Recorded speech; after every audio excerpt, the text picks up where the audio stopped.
hanging from a thread till you dead. Cause your partner put a price on your head.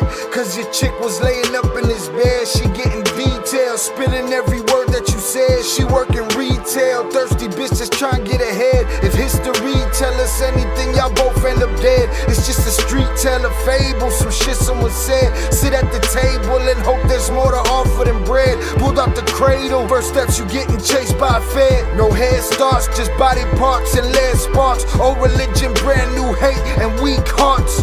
Oligarchs, krakens, dragons, you see sharks. Imagine you could manage to maneuver the deep parts. You a savage, you can have it, just show all your teeth sharp. If you could grab it, you could stab it, just aim for the bleeding heart. The ones that show compassion, the soldier that seeks art. Does the artist that wage war take over or take part? Taking a knee, thinking no one faithful is me. I'm good people in bad lands, no evil live within me. I mind mine, I survive, find this lands for the free. If I'm mistaken, I'm forsaken, no one rescuing me. Residual effects, straight bullets through familiar necks. For any number of infractions that I deem disrespect. Your beliefs, you deserve better, but we both in the shit. You just haven't come to grips with it yet. Fight or flight, and they ain't really nowhere to go. If your back is against the wall and you ain't throwing no blows, you gon' crumble in the rubble, become blood in the snow. If you a victim, they collect them, grab the body and go. Dig them and ditch them, total disregard for the soul. Gas them and lit them, watch the flesh burn in the glow. Where we live and catch a shivering, it's a hell you don't know. Your best hope is that your dying ain't slow, or your dying's a show. Where we at, it's every man for his own. A bloody backdrop, where killers just zone and slice flesh to the bone. Masked and gloved up front of your home. A flash of gun, but the side of your dome. Fresh blood from a stone, dents in your sense. Kick your fucking ball through the fence. Dare you to say something, no sense in sitting around in suspense. Find out what's next, open your fucking mouth, disrespect. See the extent of how my life is intense. She beautiful and oppressed in a permanent summer dress. She a servant and still she blessed. Children cradled against her breast, whispering prayers, wishing their souls the best, knowing that they forgotten, not forgetting they're blessed. The bloodiest red lights, just piles of dead life. Something must be broken, the glyphs wasn't read right. You think them Bible papers was shed light? Yeah, right. Burn after reading, tell the preacher I'm leaving.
What is poppin', people? Welcome back to the Ill Cartel. I am your host, Shy Ill, and we are back in the building. Salutes to you for joining me on this lovely Friday night.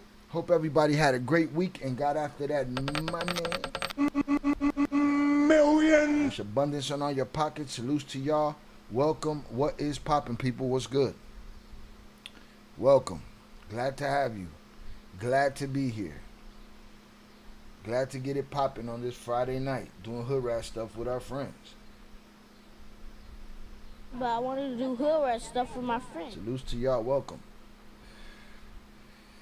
Hundreds up in the chat for y'all. Salutes.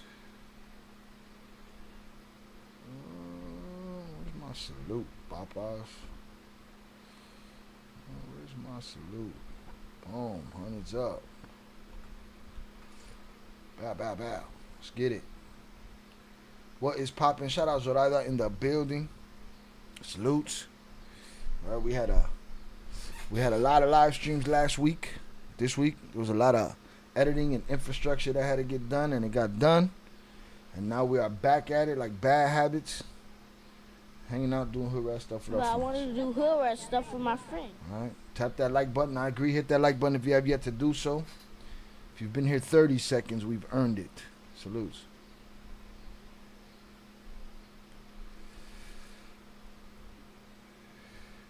It was a very, I don't know if you want to call it adventurous week. All right, dealing with everybody's bullshit, but we got them out the way. Hopefully they're quiet. Right. Shout out Kenny on the check-in. Salute Kenny. Kenny, keep your ear to the grindstone. Make sure, let me know if you hear my name in them YouTube streets. Salutes. All right.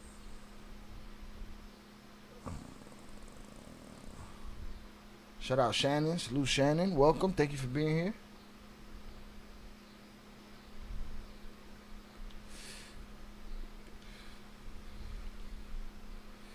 Let's see. Shout out 298 on the check-in. Appreciate you. Thank you for being here.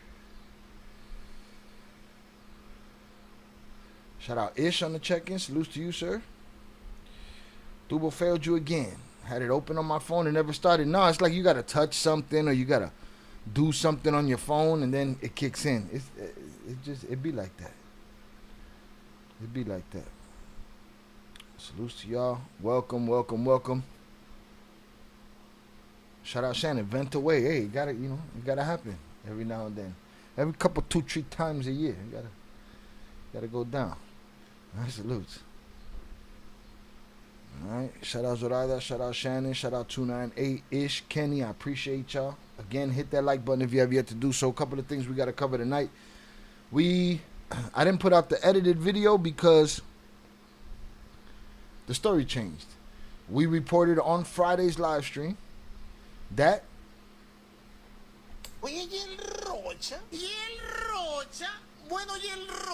El Rocha came back for his check. And guess what? What did I say? I said, it looks like he's making moves on his own. Looks like he's just doing shit. Well, less than 24 hours after that stream, poof, just like that, he was gone again. All right? And the president seems to think, President Seidelbaum seems to think that he was out of pocket returning like that, which is what I told you. They would turn on him. They would distance themselves from him, and I believe they have. I don't believe they're protecting him in the least at this point. And we're going to talk about it. We're going to talk about that. We're going to talk about R1 indictment, and then we're going to go from there. We dropped today. What did we drop today? Today we dropped the R1 interview, so make sure you check that out. I'm going to drop the link to that in the chat. Make sure y'all check that out after this stream. Give that some love, right? Also, I wanted to announce, please hit that like button. Please hit that like button. Right? Some of us out of pocket around here.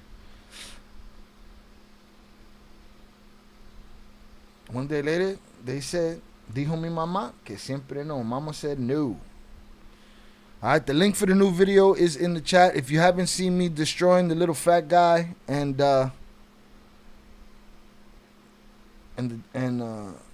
salute to the gingers. I got love for gingers. There's only one ginger that I despise. That's our ginger bitch. But if you want to see me break down the little fat guy and the ginger bitch, I dropped that in there too. Right?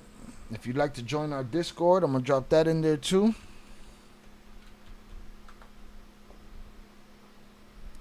And I want to get one more like before I make this announcement.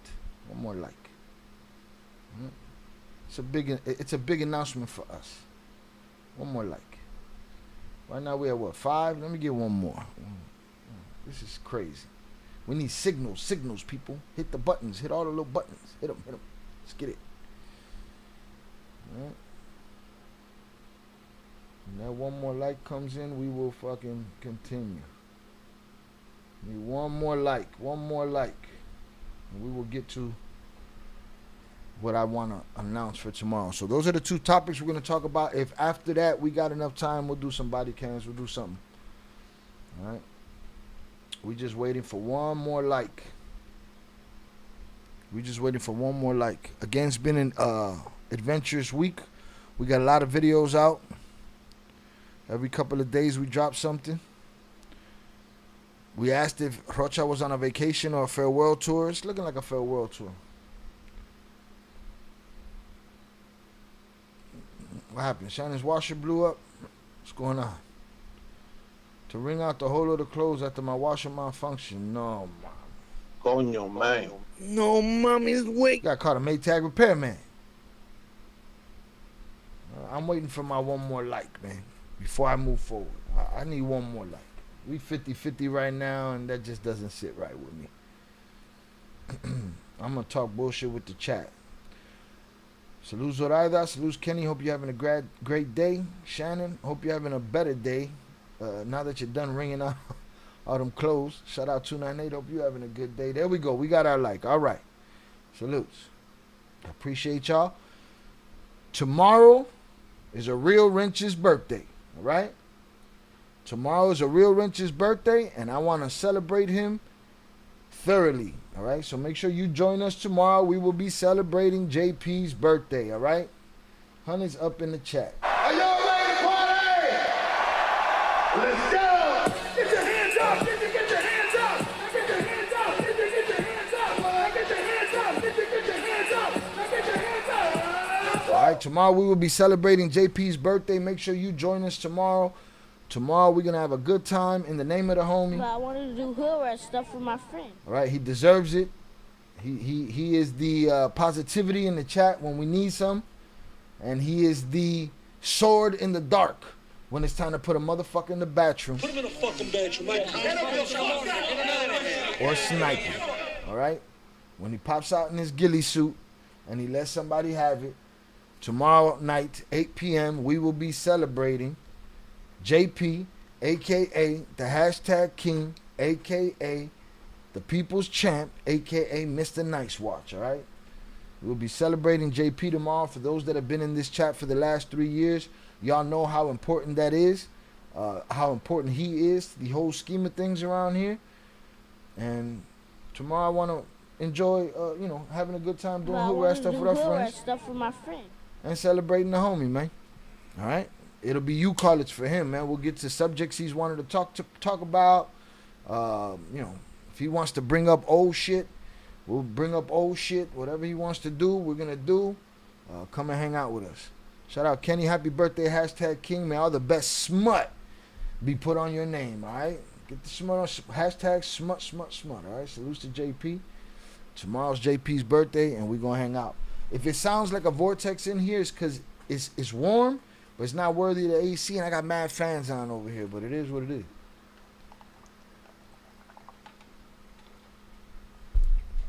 All right, I'm going to holler at Isaiah. I'm going to holler at the ETC guys that fuck with JP. Tell them to come hang out, too. Anybody want to take the panel, say happy birthday, whatever. We're going to be here. We're going to hang out. I'm going to let him call it, and we'll go from there. Shout out Zorada. Yay. Birthday stream with mi querido amigo. Jonathan. All right. So you'll hear me promote that a couple of times throughout the evening tonight.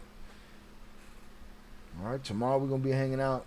If he wants to play music, whatever's going to happen, as long as we don't get clapped. All right. We're going to try to keep from getting clapped. That's the most important thing. Safety first, then teamwork.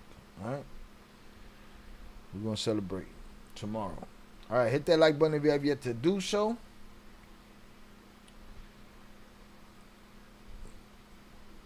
It's gonna take some time for people to populate the chat. You know how that goes. El Tubo will get that notification out as soon as it feels like it.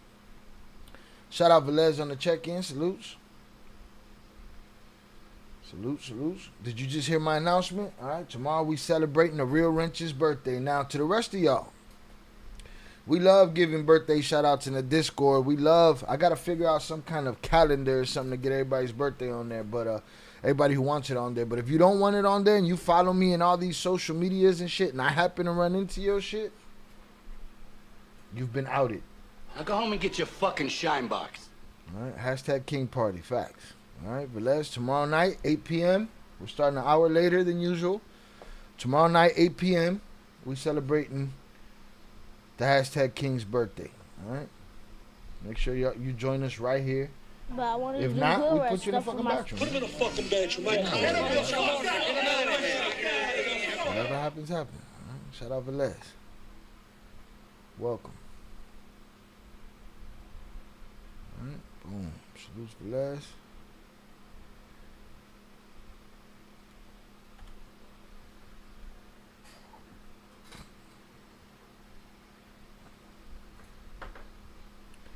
All right, we're going to get through our first story. Shout out Upper Echelon on the check-in. Salutes Upper Echelon. Again, that's why I like taking my time at the intro. Some people be like, Shy, it takes 15 minutes to get to the shut the fuck. Shut up. Shut your fucking mouth. It takes that time because we need to give time to the chat to populate. All right, salutes Upper Echelon on the check-in. Upper Echelon, I don't know if you just heard us, but tomorrow, 8 p.m. right here, we will be celebrating the hashtag King, JP, Mr. Nice Watch, your best friend and mine. All right, right here on the channel, celebrating a real Wrench's birthday. Salutes. All right, shout out Upper Echelon. What time is the party tomorrow? 8 p.m. We starting an hour late tomorrow. We starting an hour late. I'm gonna let JP call his shots again. He'll be in and out of the chat, I'm sure. Yo, I be losing shit right here. Oh, he'll be in and out. I'm sure he's gonna have family that want to get up with him, and shit like that. But I told him, you know, I do a chat check during his birthday party, and I'm putting him in the fucking bathroom. Happy Friday, blessings, everyone. It's been a long week indeed. I did a lot of ass whooping last week. You know what I'm saying? Over the weekend, I had to do the chill work, but over the last week, I was whooping ass. Needed a couple asses whooped out there. All right. Shout out Shannon. Been here 18 months. JP's been the best. I believe it. All right. Salutes to him. All right. Salutes to him and salutes to you for being here that long. I appreciate you. Part of the family for sure. Saludos, bendiciones para ti y tu familia. Salutes, Velez. Shout out Samsung. Appreciate you.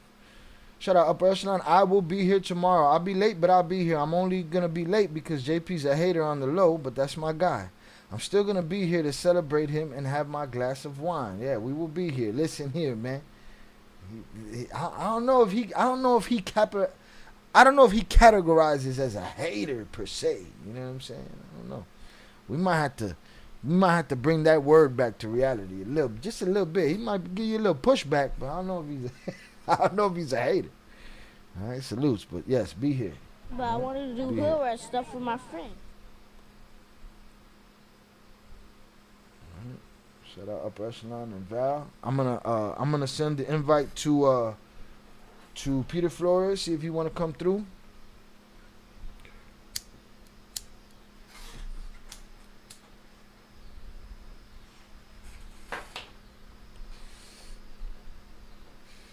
Jonathan is the best. Is it someone's B-Day or what? It's JP's B-Day tomorrow. I'm just promoting it today because I want everybody to hang out tomorrow, show JP some love, and the least come through, wish him a happy birthday. I'm going to let him call it if we're going to play music, if we're going to cover the exploding pager story he's been trying to cover forever. Whatever it is, tomorrow we celebrating JP. Anyone who likes Batman too much is a hater to me. Okay, there it is. There it is. I'll let you have that. Salutes. All right, but yeah, shout out Ish. We celebrating JP. JP is top 5. He's one of the people that were here first.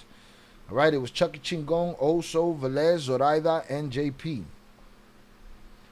All right, and I want to celebrate the homie tomorrow. Upper Echelon and Jonathan have always had a love-hate relationship. All right? JP then revoked his Chicago card.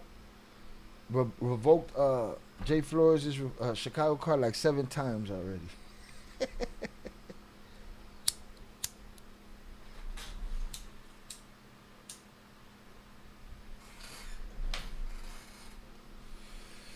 Again, hit that like button on the way in. Get them signals out. Shout out Samsung. Samsung, join us tomorrow. We'll be celebrating JP. See if we don't get clapped. Try our best not to get clapped. JP's notorious for getting us clapped. He's got us clapped a couple of times. The music go too long on the music or something. It's respectable, and I love that we don't agree, but he also the first person to use a wrench on me. But he's also, when he's in the building, he's also the first person to wish you and your family blessings. So I will say that for him too. And that's why we celebrate him. That's why we celebrate him. All right. Boom. It's all love, though. He definitely used his wrench on you. Did he clap you? What? You didn't have a wrench at the time? I think he called dibs on clapping you.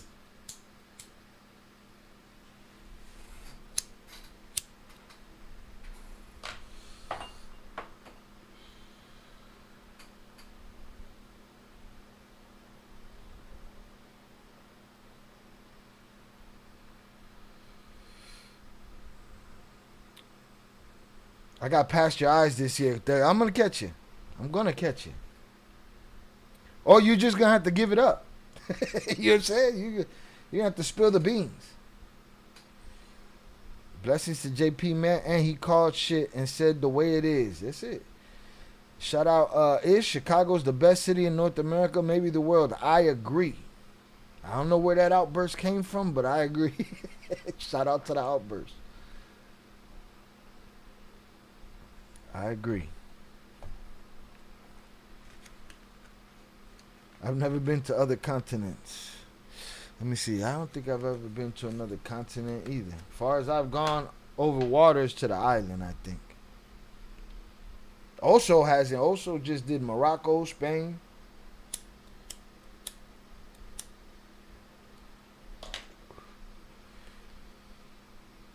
I was thinking about the chat because I was watching these TikTokers come from California and take Chicago food and they can't get enough. No. These guys, you gotta talk to Velez, man. You gotta talk to Velez. You gotta talk to 298 about that shit, man. Charles Zoraida, Upper Echelon Jonathan has nothing but love for you and your family. Salutes. He's just a Chicago guy. The same reason y'all fuck with me is the same reason JP's how he is. Shit's different.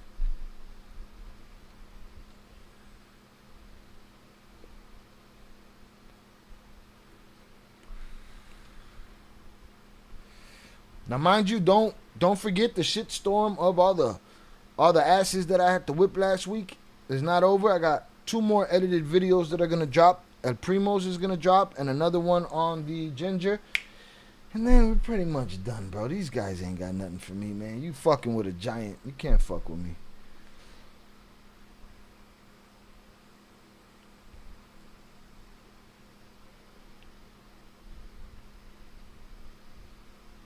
What's the FYP? I came across some dancers on my FYP making content trying to get jobs in Chicago clubs. They from Cali, I believe. More brain rot. Yeah. They're trying to fucking slow us down mentally out here. What happened in Chicago earlier with the Muslims, or was it AI that I saw? I didn't see it. I can't keep up, man. It's too much shit happening all over the world.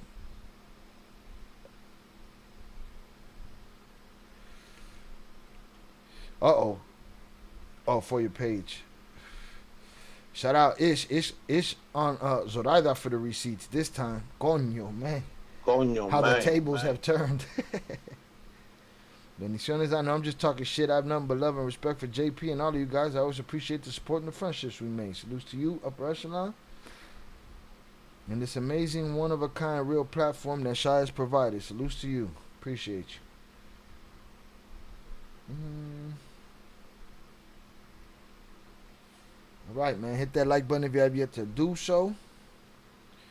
What happened to the Primo stuff? I never even got to see it. I don't know what happened. It's edited. It's in the rotation. It'll drop tomorrow or Sunday.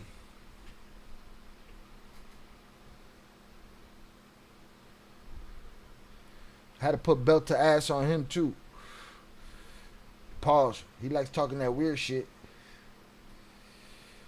How did me talking shit last week come out? Because I was on one. I haven't edited that yet. That I haven't edited yet. That'll be the final. That'll come out maybe Monday, Tuesday. Sounds fine to me, bro. I don't give a fuck if you're drunk as long as you ain't eating Ruffles. I don't give a shit. I don't give a shit.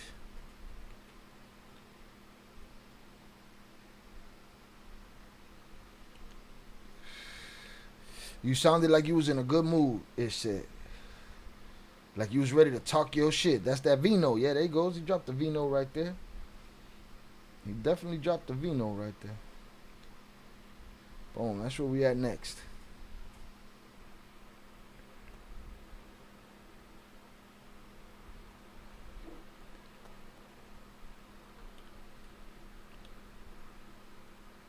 Hit that like button if you have yet to do so. Let's get it. Mexican governor indicted by U.S. on cartel charges requests leave again amid backlashes.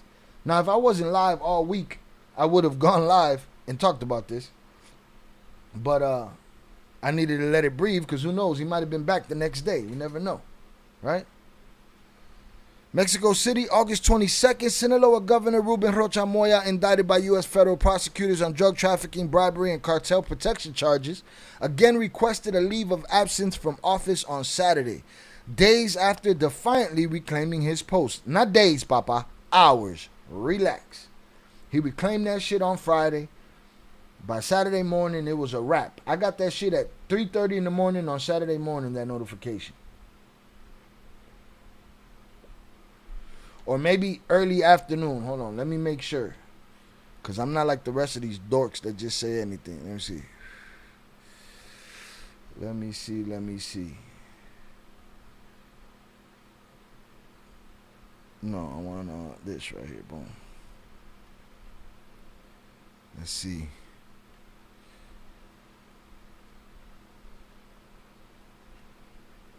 This shit. It don't show me the new shit. No, it don't show me the new shit. But it was Saturday. I forget what time, though. But it wasn't even 24 hours after we covered it, for sure. But anyways, I digress.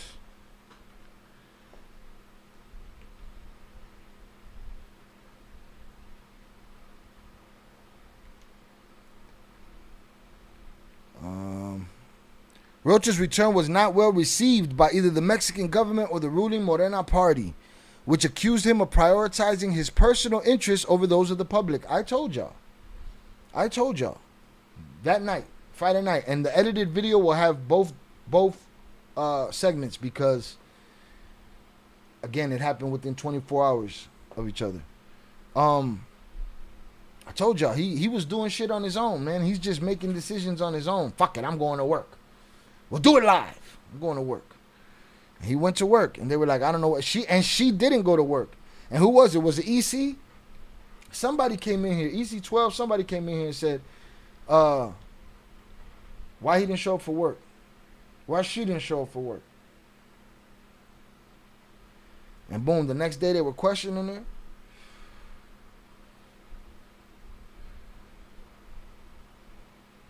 Earlier on Saturday, President Saddam warned on X that power without principles becomes arrogance. Maybe that's what led him to his cartel life. Huh? Maybe you know that, lady. Maybe you know that shit.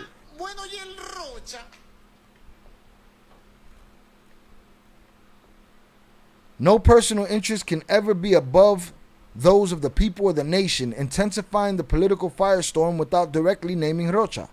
Echoing her words, Rocha posted a statement on X saying that Sinaloa, the nation, and the transformation movement are above all else. Rocha, 77, a member of Cytobom's Morena party, returned to office on Friday after more than 3 months on leave following U.S. drug trafficking charges. He's back. At least we thought he was. In April, U.S. prosecutors alleged Rocha and 9 other current and former officials conspired with a faction of the Sinaloa cartel known as Los Chapitos, helping it to traffic drugs into the U.S. in exchange for political support and bribes. Washington's move marked a rare expansion of anti-cartel action beyond drug bosses to include a sitting senior Mexican politician. Rocha has described the U.S. case as a politically motivated attack on Sheinbaum's movement. Cytobom's government previously said Washington did not provide sufficient evidence. Prueba. Necesitamos prueba. Abrazos, no balazos. Prueba. Sufficient evidence to justify Rocha's arrest or extradition, even as her administration opened its own investigation.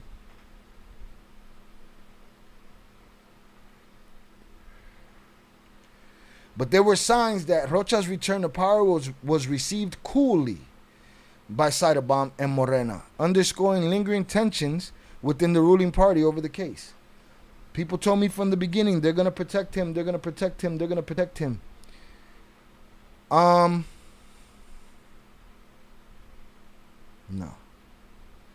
I said it from the jump, they're going to separate themselves from him, and they are. And now he's panic mode. He's pushing all the buttons at this point.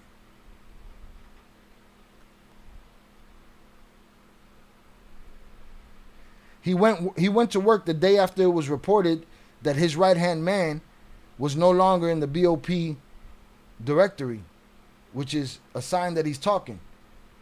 The next day he went back to work against the orders of the people that are quote-unquote protecting him.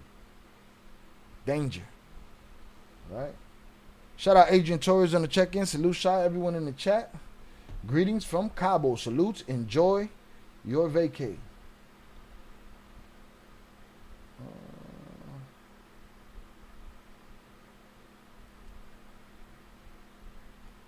Give me 1 sec, y'all.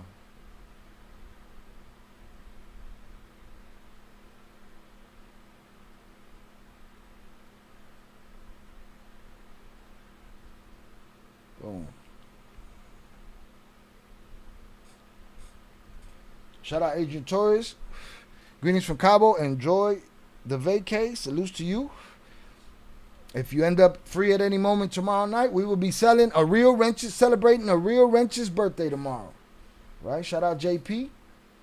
Tomorrow's JP's birthday. We'll be right here celebrating with JP. So if you end up on the beach somewhere, pop a earbud in, papa. Salutes. Yeah, they put the stop sign on Rocha.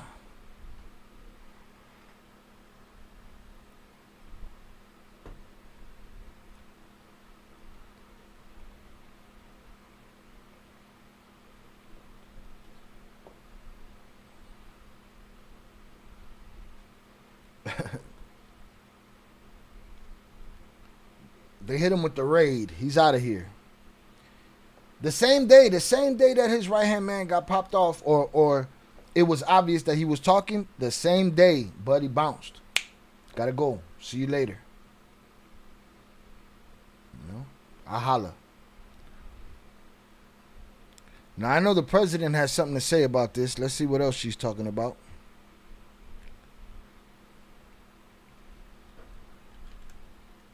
I almost spelled this Cytobom.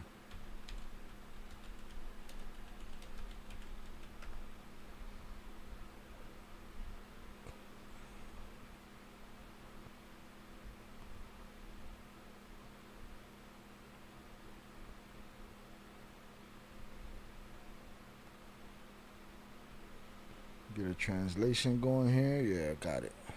Good. All right, get there. Get there safely. Salute.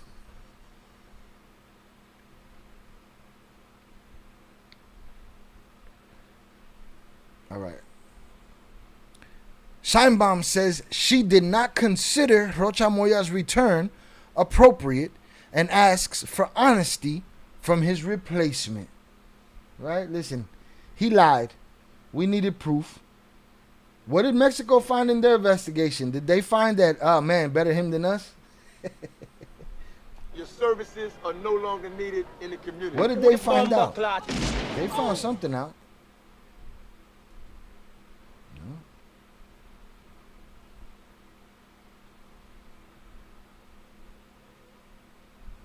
Oh, and we didn't even cover it that day. He did a whole speech. We didn't even see the speech that day. We got to do the speech right now. I'm going to place it later. Let's see. Oh, do they show us the speech? Come on, give me the speech. Nah, they're just showing this bullshit. I want to see the speech. Because, look, he had camera angles and everything. Papa, we're going to do the speech after the fact. Hold on, man. How you get this stuff fuck out of here? Boom.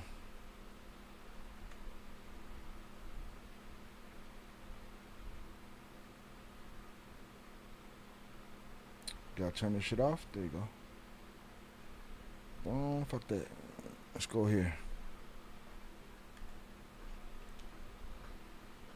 While the Sinaloa State Congress prepares to elect an interim replacement for governor's office, Mexican President Scheinbaum said in her morning press conference that she did not consider the return of El Rocha to be appropriate. He requested leave of absence in May to appear before the Attorney General's office after being accused in the United States. Last Friday, the president unexpectedly resumed his duties. I found out through the governor's own post. I had no prior knowledge that he wanted to return to his duties in the state of Sinaloa. Frankly, it didn't seem appropriate to me, to say the least. I told you, he's doing his own shit. He had a speech, Zoraida, with multiple camera angles, right? He's like the ginger at this point, you know, just thirsty for attention. He's willing to go up there and dance and shit, say gay shit for attention. Weird. Maybe that's the future of his content. The governor's return faced criticism from both Scheinbaum and the ruling Morena party. The Sinaloa Congress unanimously approved a second leave of absence requested by Rocha Moya this Sunday. And it might have went into effect Sunday, but that shit was signed in stone on Saturday. And must now appoint an interim governor to assume the state executive branch. Whoever is chosen will remain in office until June 2027 elections. Scheinbaum asked this Monday that the person who replaces Rocha Moya have ability, honesty, professionalism, and dedication to the people. Simply put, it has to be a person with the ability, honesty, professionalism, and dedication to the people of Sinaloa that is required, the president said Monday. No personal interest can ever be above the interests of the people and the nation, Scheinbaum insisted. It sounds like their investigation caught his ass too, or their investigation lead to them saying, put him in the fucking bathroom. His services are no longer needed in the community. Put him in a fucking bedroom. You're stealing, right to jail. You're playing music too loud, right to jail, right away. You're driving too fast, jail. Slow, jail. Jail. I knew it, man. He's just pushing buttons. He's just pushing buttons, doing whatever he can do. Real talk. Let's find Rocha's speech, though. Gotta have it.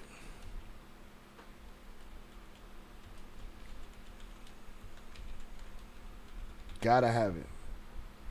Hit that like button if you have yet to do so. If you've been here more than 5 minutes, we have indeed entertained you. If you're free tomorrow night, join us at 8 p.m. as we celebrate a real wrench's birthday. Salutes to JP. Tomorrow's his birthday, and we will be here celebrating, doing hood rat stuff with our friends. My friend. Salutes. Straight to jail. We need the video.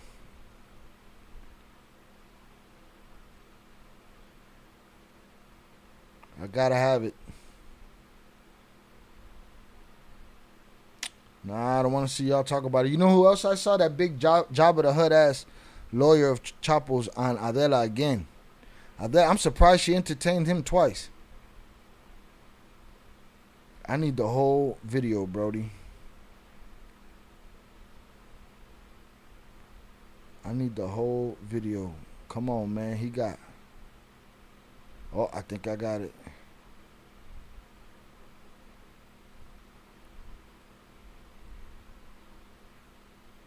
I need the whole video. El gobernador de Sinaloa, Rubén Rocha Moya, difundió este viernes un video en sus redes sociales para confirmar públicamente su regreso al cargo luego de permanecer 112 días con licencia temporal. He did a speech, man. Look, he got multiple angles and shit. He got En la his grabación, books. el mandatario aseguró que I need the speech, though. There's like 4 missing. Hit that like button, salutes. Who forgot? Let's see. Abandoned ship for Rocha Moya in Mexico. Cyberbomb even clapping dual citizenship for her. I saw that. She's not fucking around right now. She gotta do what she gotta do to save her own ass. Why can't I find the speech by itself? This is disgraceful. I want to hear the nonsense that he had to say.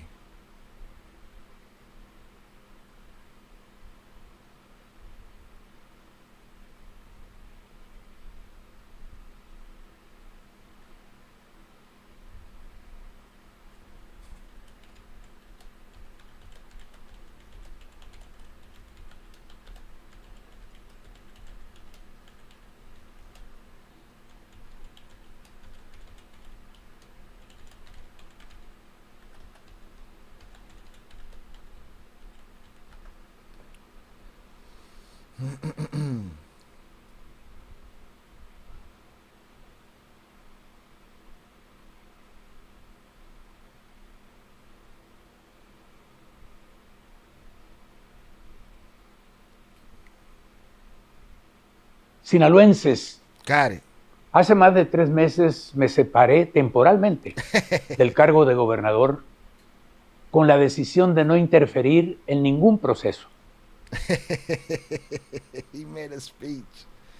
He's going to get extradition to the U.S. They don't even call it that. They're going to expel him. He got a whole speech, though. Let me interpret this shit. Or translate. Sinaloenses, Sinaloans.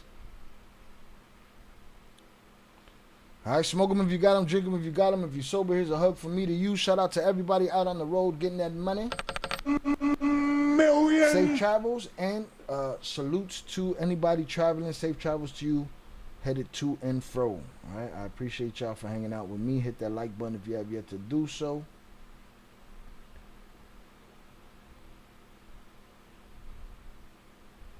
Boom.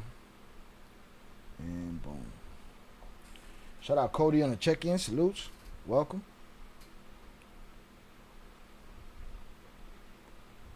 Sinaloans. hace más de 3 meses me separé It's been 3 months since I temporarily separated myself from the governor's office. temporalmente del cargo de gobernador con la decisión de no interferir en ningún proceso. With the Hoy estoy de intent regreso. of not interfering with any investigation. But today, on Friday, on check day, I'm back. Asumo nuevamente la responsabilidad de Come on, man. He got camera angles on y'all ass, boy. Look, boom, angles. la responsabilidad de gobernar y trabajar por Sinaloa I'm gonna take back the mantle of working for Sinaloa y su gente, and its people, como lo he hecho siempre, like I always have, con el compromiso de sacar adelante a nuestro estado. with the promise of making sure our state comes first. Aquí estoy Here I am.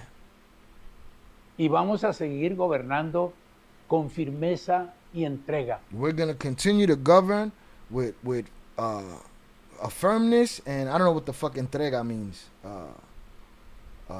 Transparency Por nuestra tierra, por Sinaloa.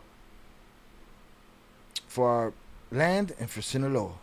Sinaloense. He should have made a I'm leaving speech. He should have popped up the next day like, Sinaloense, me mandaron pa'l carajo.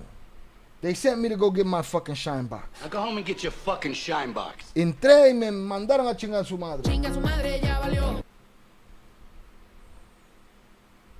Please put him in jail. We don't lock up enough politicians. They're the biggest gangsters. You're stealing, right to jail. You're playing music too loud, right Hey, to jail. Right away. the You're USA driving will too be fast, setting- jail. Slow, jail.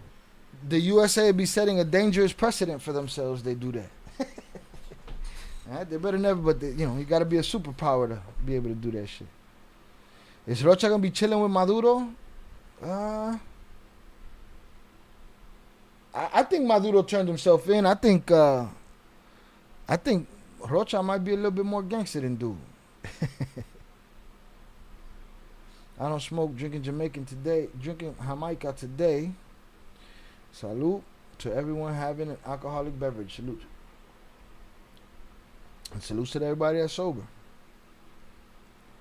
Wow, what a jerk off. He should have did another speech, man. Me mandaron pa'l carajo. They told me to fuck off. They told me to shut up. Shut up, bitch! Shut your fucking mouth! They told me to run. Run. You are an idiot! Entrega que os delivery, okay. We'll continue to deliver. Stand and deliver, pendejo. That's it. You no longer have a political party. They've actively shut you the fuck out. It's something we expected. He's kind of on his own, which is why he's making panic decisions, wilding out.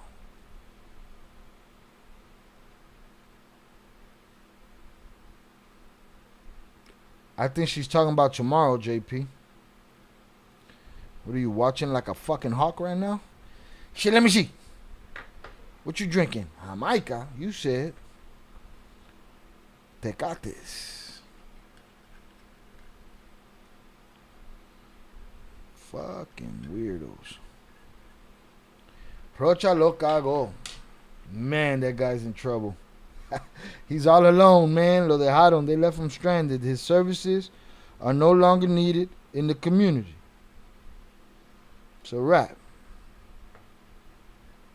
JP watching everybody drink, boy. What you got? What you got on my 40, homie? That's what you on? What you got on my 40, homie?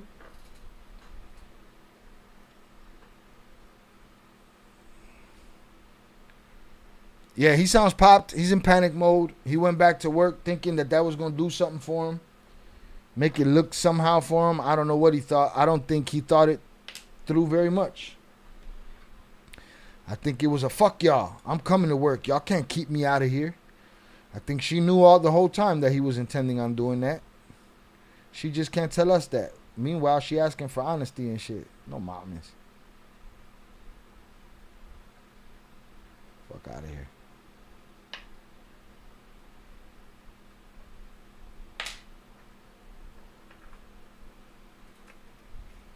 Right? Again, if you're free tomorrow night, make sure you join us right here to celebrate the hashtag King's birthday, 8 p.m. We're going to be hanging out.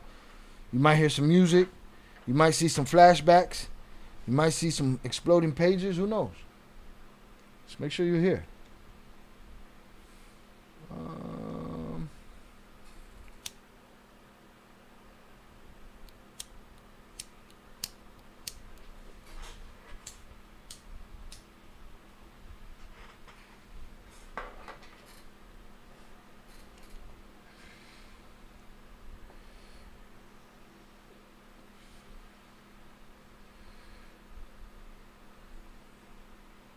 Does anybody have any last words on the subject?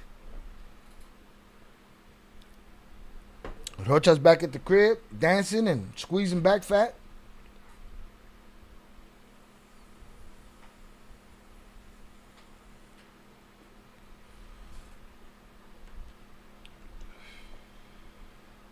His boy's missing from the BOP database. Trouble. Trouble. Shout out to the Noreste for having the video that I was looking for.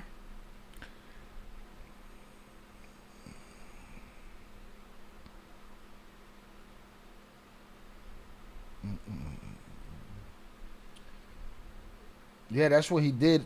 He said, fuck you all, I'm going to work. What you gonna do about it? I think that's exactly what he did. Oh, you motherfuckers gonna turn on me? He was Denzel Washington in Training Day and shit. You know? I'm putting cases on all you bitches. Huh? Rocha said, oh, you motherfuckers think you're gonna keep me out of here, huh? Motherfucker, he said, he came up in there and said, and Mayo ain't got shit on me. I'm coming back to work. Went back to work and they said, man, take your motherfucking ass home before we do something to you.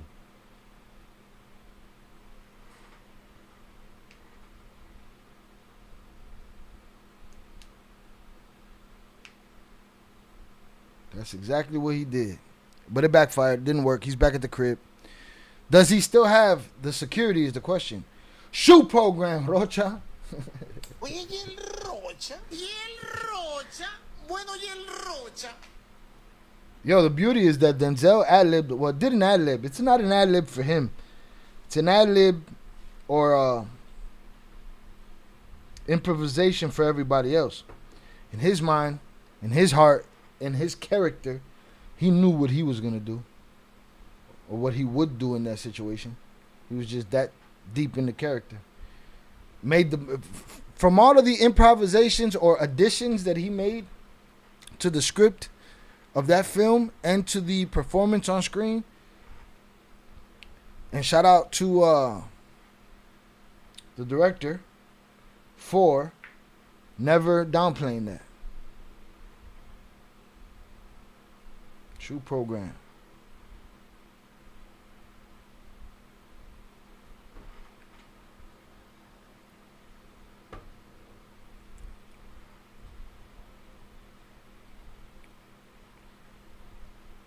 All right, let me pull up this next story. I gotta take this shot.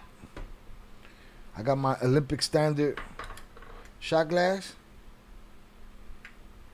All right, Illinois State Athletic Commission certified.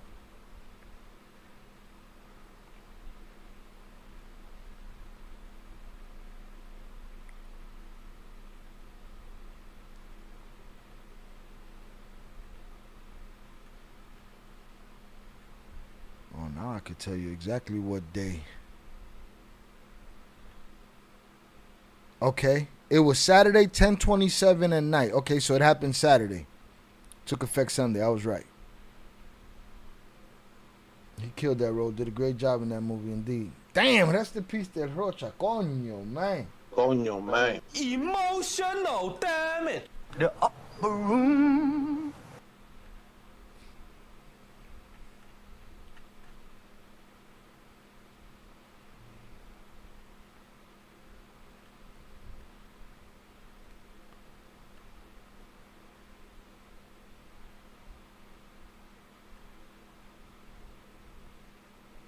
One second, I'm pulling up this next thing. I see a lot of, we've been asking the question lately. Since the CJ&G bounties are getting higher, is the United States paying more attention to the CJ&G now than Los Chapitos? Maybe they know what some of us know, that the writing is on the wall. They moved on to the next thing. Because when I look at the news feed, man, so much four-letter stuff. So many raids, so much this, so much that. It's kind of crazy.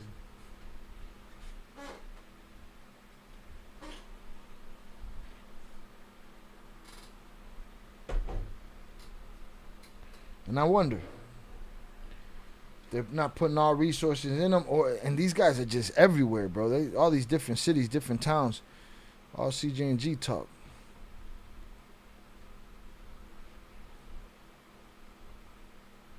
Oh shit! Yeah, we gotta do this.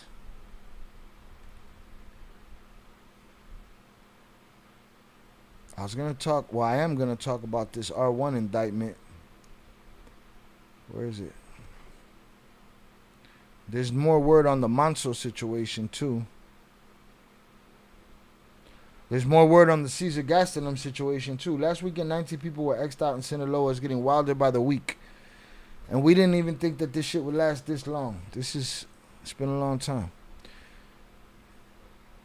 All right. I'm going here, though. This is more important than that. Why? Because I dropped the video on this today,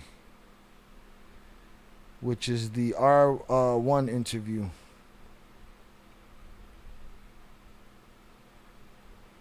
Let's see. Jalisco prosecutor answers R1's son's interview. What changed? On August 27th, Jalisco prosecutor Salvador Gonzalez de los Santos publicly responded to Francisco Alvarez's interview denying involvement in Valeria Marquez's killing. The prosecutor said Francisco has not appeared before the Fiscalia or a judge to provide a formal statement. His YouTube interview is currently only a public statement about himself, not testimony carrying independent evidentiary weight. Meaning, what you said don't mean a motherfucking thing to us. The investigative file contains information documenting a romantic relationship between Francisco and Valeria. Investigators identified the flower shop and the person who physically delivered the perdón arrangement after Valeria's death, but they have not determined who ordered it. Francisco may voluntarily approach authorities if he possesses relevant information. Let's see.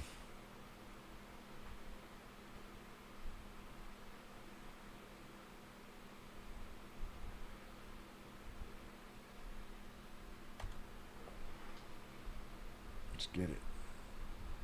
Hit that like button if you have yet to do so.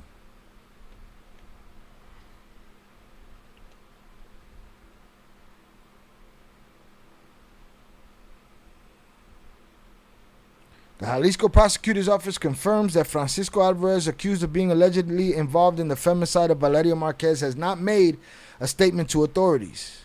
Any statements made by a person in order to have legal value must be made before a judge. Of course, we collect interviews and gather evidence, but the real value given to any piece of evidence will only be consolidated once it's presented by a judge, said Salvador Gonzalez de los Santos, state prosecutor. Ain't no way he'll approach authorities. It's not happening. He's not. He ain't trying to go straight to jail. You're stealing, right to jail. You're playing music too loud, right to jail, right away. You're driving too fast, jail. Slow, jail. I got a question for you then. We already said he probably spoke too much, said too much. My question is this. Will he respond in some way, shape, form, whether it be social media or another interview, to what the prosecutor had to say? Whether he try this volley back and forth of hiding and proclaiming his innocence? Shout out my brother Oso.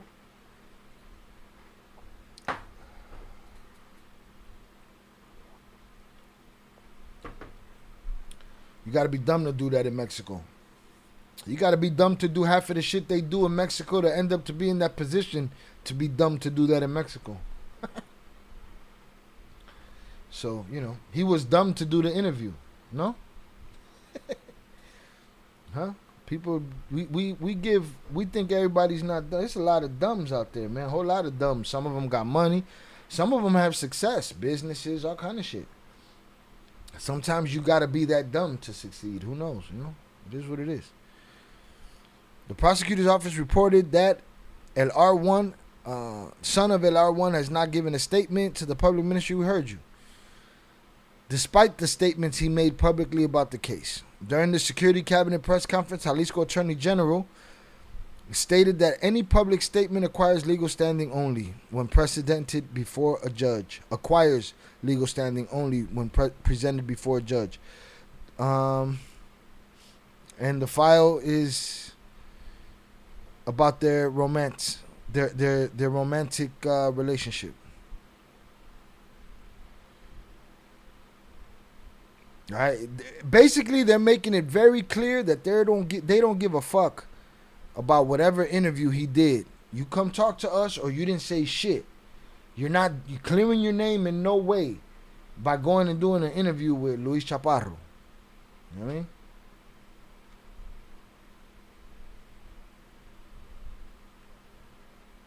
People be desperate, bro. They be desperate. He was desperate to do that video. Desperate.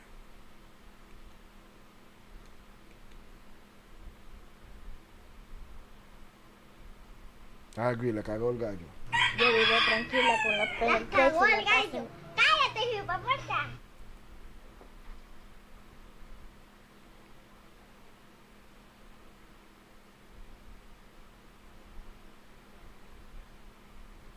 I just wonder if he'll talk more shit back to the I wonder if he'll talk shit back to the prosecutor.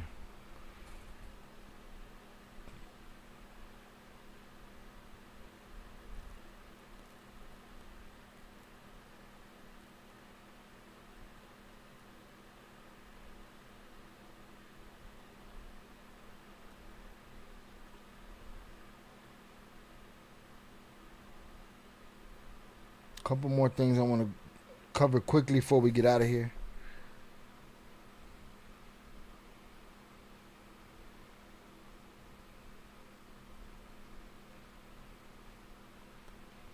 Let's talk about Cesar Gastelum.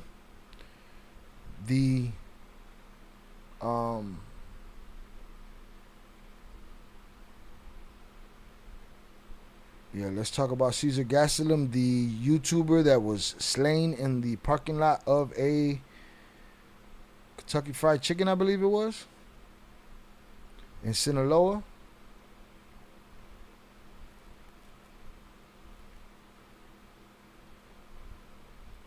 Shout out Cody. He gonna get snatched up. Who? By the police? The R1 son and shit by the police. Yeah, he ain't gonna turn himself in.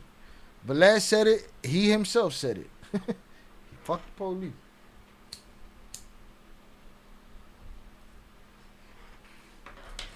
But he also did say that if the judge subpoenaed him, he'd show up. If the judge asked him to speak, he'd show up. But I mean, that's kind of what an investigation or people looking for you is, right? They want to talk to you. They got to look for you. I don't believe him when he says he'll go talk to anybody. Americans working with the Marina. Them Americans, boy, they doing their thing. I think they out there heavy duty.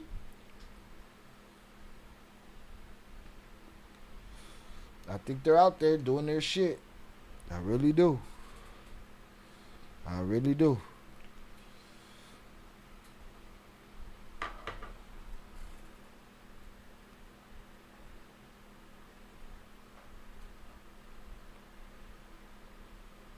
Here we go. Let's get this from El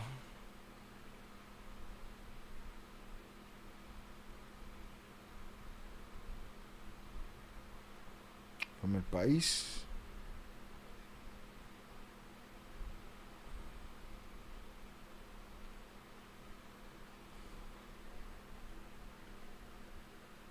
Oh shit. Wrong button, my bad.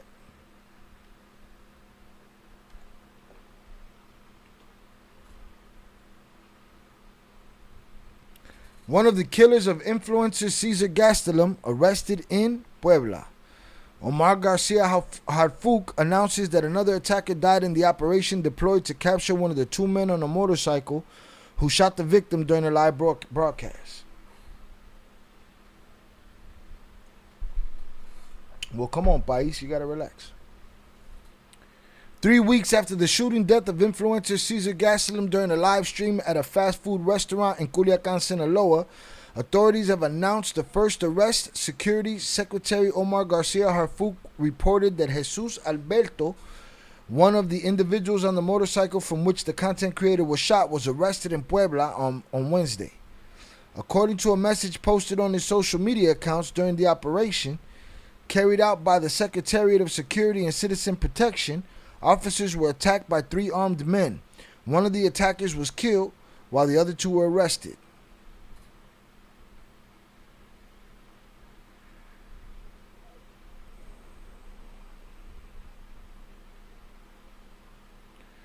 Days after the crime, the family of the 25-year-old confirmed that the Attorney General's office had taken over the case. Harfou clarified this Wednesday that the arrest was the result of intelligence and investigative work by the National Intelligence Center. Before federal authorities assumed control of the investigation, the Sinaloa Attorney General's office had obtained recordings that clearly showed the faces of the two people riding the motorcycle that approached and shot him. One of the lines of investigation they were pursuing was the possible connection between the murder and the content Gastelum created as an influencer. In various posts on his accounts, the young man is seen wearing a hat adorned with jewels bearing the letters MF, the nickname of Mayo's son and heir. In a video uploaded a few days before his death, the TikToker appeared dancing with another content creator known as La Beba to the song La Cita Fresita 2, The Strawberry Date 2. The song tells the story of a person involved in drug trafficking who confides in a fresa, a term used to describe a privileged young woman. This type of content has led to a flood of theories on social media since his murder.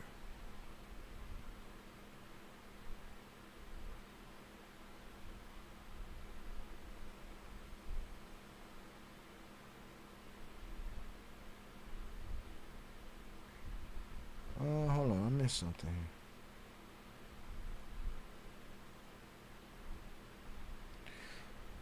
Oh, my bad. I thought there was a period there. Since this type of content has led to a flood of theories on social media since his murder, suggesting a possible connection between Gastelum and Maito Flaco's faction. In response, the Wives of Fallen Police Officers in Sinaloa Collective, to which the influencer's mother belongs, has come to his defense. Wives of Fallen Police Officers, so his father was a cop, has come to his defense. Many things have been said that aren't true, the organization's leader stated at the time. Listen, mom, friends, family, pastor, once I see him wearing the bracelet, once I see him wearing the logo, you don't have to convince me anymore, and you don't have to lie to me, and it'd be nice if you stop lying to yourself, but I can't expect it from you. Se metió. He got involved. The murder of Gastelum on August 5th in Culiacan added to the list of 9 other content creators killed in the state since September 2024. Against the backdrop of internal war between factions of the Sinaloa cartel, clashes between the Mayo and Chapo groups have led to a severe wave of violence in the state, which in 2 years has resulted in 3,000 homicides and around 4,000 disappearances. The political earthquake unleashed by the drug trafficking accusations against former Governor Ruben Rocha, along with 9 other officials, has also contributed to the crisis group in Sinaloa. Velez, be ashamed of yourself. I'm looking for you to reach the shameful point, all right? You got to reach the point where you got a little bit of shame, a little vergüenza, you know what I'm saying? And you stop swinging, all right? All right, God forbid something happened to you. Your mom come trying to tell me you're a nice guy. Be like, hey, but he was swinging. Huh? He wore the jersey. Se metió. He got involved. See, I don't want to do that to you. So I need you. Pay attention. I need you to get right, all right? Can't be like that forever, man. I came in like what the fuck is wrong with this guy, man? Little Kurt Angle over here, man. Gotta relax, swinging, wearing a vest, wearing a jersey. For those that don't understand what I'm saying is, you know, I don't condone people wearing a jersey for this cartel or that cartel. I think you swinging on nuts. Jesus. Hold that thought for, yeah, ill crimes. It is, okay. Shit. All right. So they got a guy. But what happened? They went to get a guy, and then 3 guys shot at them, and then they shot a guy. And then Caesar's mom is saying he wasn't involved. Like, what the fuck is going on? So I get your boy, man. What the fuck is wrong with that guy?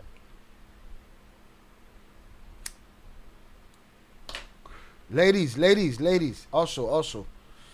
I don't know on what side of this Clancy shit y'all stood on, but miss me with the bullshit, please. Okay? We'll talk about it maybe later, but miss me with the bullshit. Shy, I know you're done with Moya, but check out the Ricardo Verduzco, a Sinaloa official arrested in Utah. I think I heard something about Utah. It's in my dossier. Let me go check it out. Give me a second. For those listening that would like to hang out, have a good time tomorrow night, celebrate the hashtag King, the People's Champ, Mr. Night Watch, Mr. Nice Watch, also Night Watch, Mr. Overwatch, with his ghillie suit in the bushes. Shannon, did you leave again? Did Shannon leave every time I start talking about the ginger? Shannon, come back. Come celebrate JP's birthday with us tomorrow. We're celebrating the real Wrench's birthday. All right. He's going to have a lot of say-so tomorrow, a lot of juice. He better wield it gently. All right.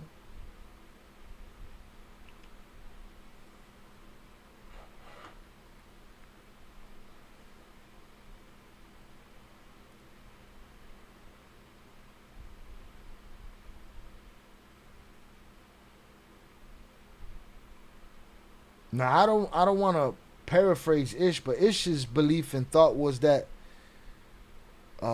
he said, I don't think it was cartel related. It was just somebody, somebody else, some hater, some whatever. I don't know that the shit could just go down like that.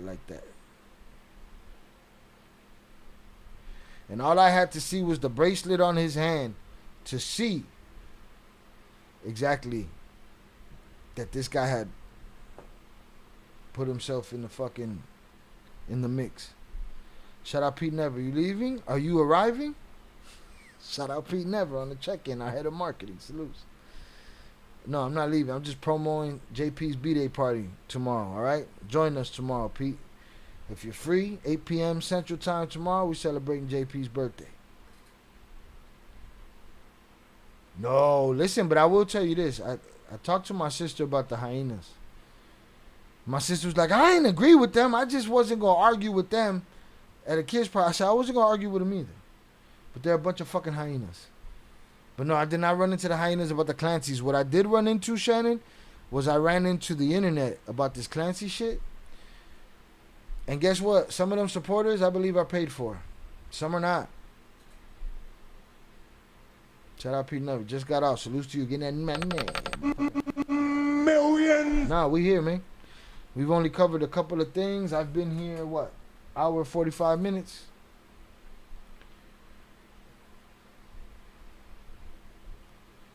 Tonight's show is mostly about promoting JP's B-Day party.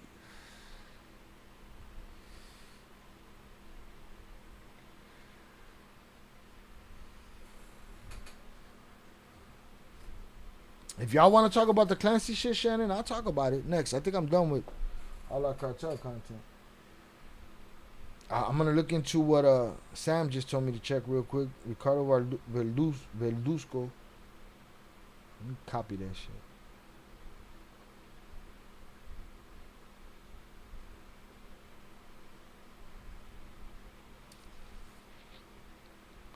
Velez, where the motherfucking dog at, man?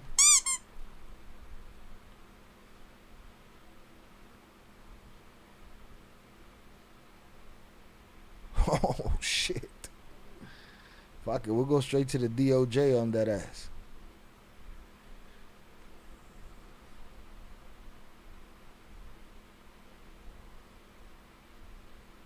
Shout out Big June on the check-in. JP, happy birthday, brother. Wish you many more. Enjoy your day. It's tomorrow. I'm just promoting. That's how important it is over here that I'm promoting it for tomorrow. Tomorrow night, we celebrating JP's birthday at 8 p.m. Central Time. Alright? Maybe we could try to convince JP to take the link tomorrow. I'm just saying. I'm not starting nothing. I'm not putting smut on nobody's name. I'm just saying. Maybe we could convince. We need to find young Jizzle, though. Jizzle, I looked at your wrench this week. I don't think I took it back. But Jizzle, we need to talk to you. Last time we talked to you, you had a broken foot. You was all fucked up. Why are you posting your location very foolishly? Guy got taken out in Sinaloa. Well, he's a live streamer, you know? Yeah. He was IRL streaming. Lo cagó el gallo. Yo vivo tranquila con la Te penetration cagó en el la casa. gallo. Cállate, hijo de puerta. Shout out Samsung for this one. Over 200,000 million fentanyl pills taken off Utah streets during 2 separate unrelated seizures.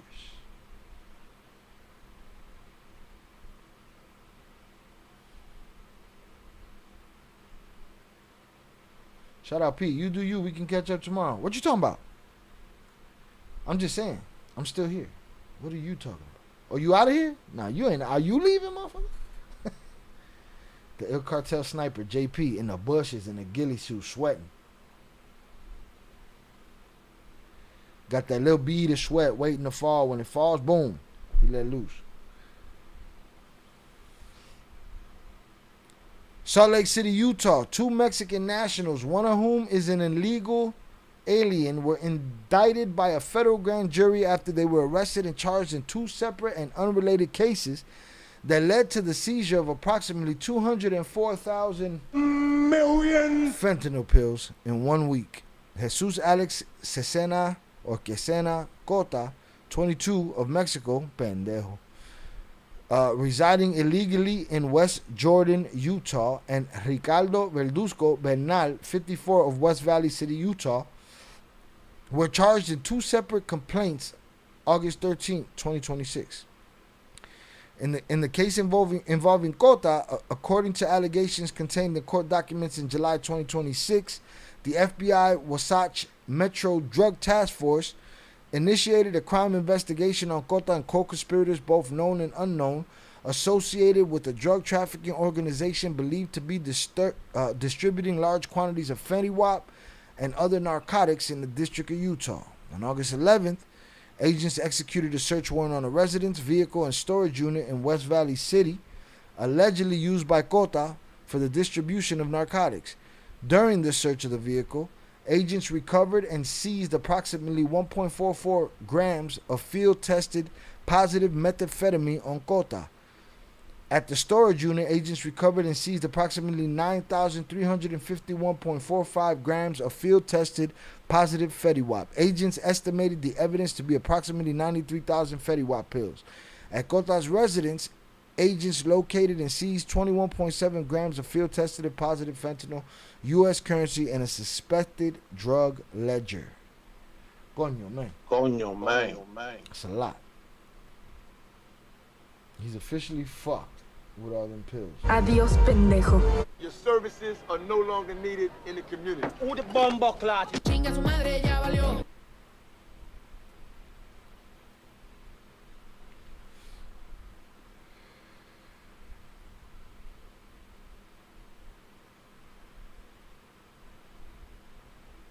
In the case involving Bernal, who Sam, what did Sam tell us about this guy? Is one of Rocha's boys? A Sinaloan official. Coño, man. Coño, man. They're everywhere. They're taking over the fentanyl trade in the United States like Emma Coronel is taking over TikTok. Chinga su madre, ya valió. In the case involving Bernal, according to allegations contained in court documents in August 2026, the FBI Wasatch Metro Drug Task Force initiated a criminal investigation on Bernal and co-conspirators, both known and unknown, associated with a drug trafficking organization believed to be distributing large quantities of fentanyl and other narcotics in the District of Utah. In August 2026, agents conducted a controlled purchase of fentanyl from Bernal.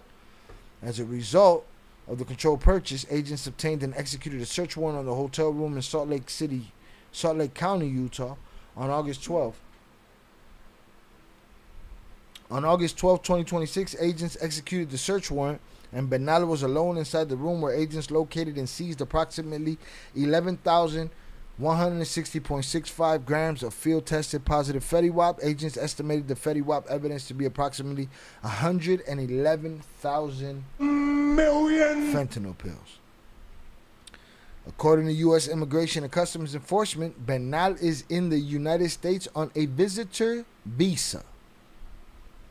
Cota and Bernal are both charged in separate and unrelated indictments, so I wasted my time talking about him, with possession of fentanyl with intent to distribute.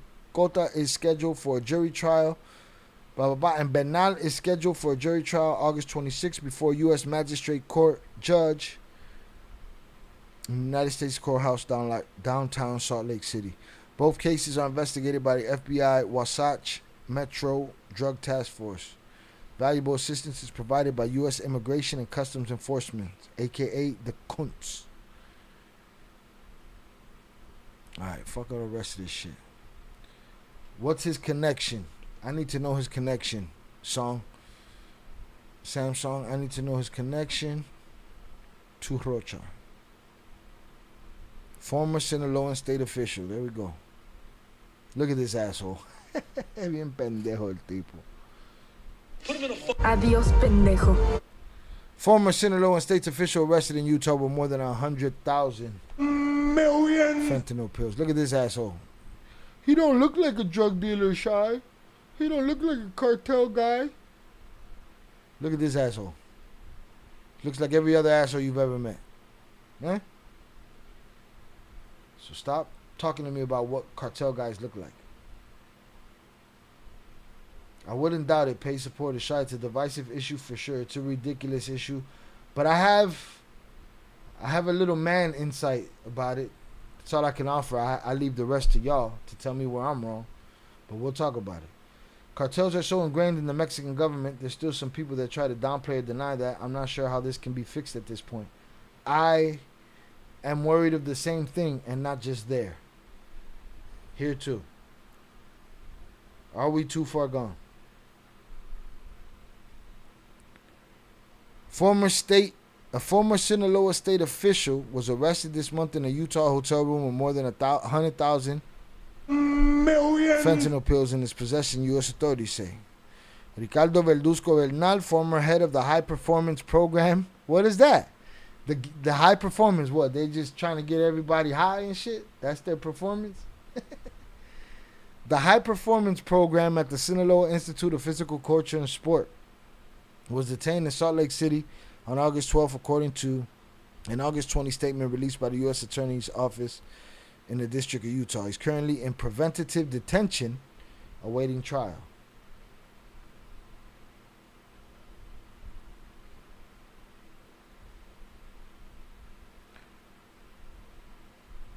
That's that. They say, see how they inflate the numbers? Oh, they're both fentanyl cases. You know, only one of them is a Sinaloan official, but they put it together anyway.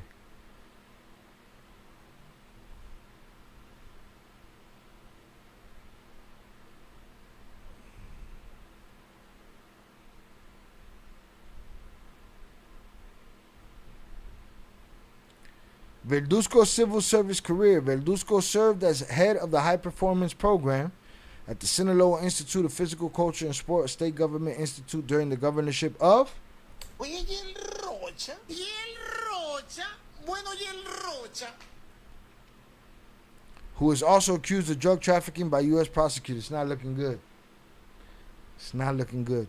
He left that position on July 31st, according to the newspaper Milenio, and then he came back, and then he left again, and then he came back, and then he left again. Hit that like button if you have yet to do so. If you've been here more than 5 minutes, we've entertained you. Verduzco previously served as the director of Municipal Institute of Sport in Guasave, a city in Sinaloa, around 150 kilometers northwest of the state capital, Culiacan. He occupied that position between 2022 and 2024 before taking up that role. Verduzco was a manager with the Guasave Water Authority. Shout out Samsung. Ciderbomb wants proof. There she goes. That's it. All his boys selling dope. But she don't need proof. She got proof. The proof is what she knows. And she knows plenty. She just ain't going to let nobody know she know. She got to handle this business.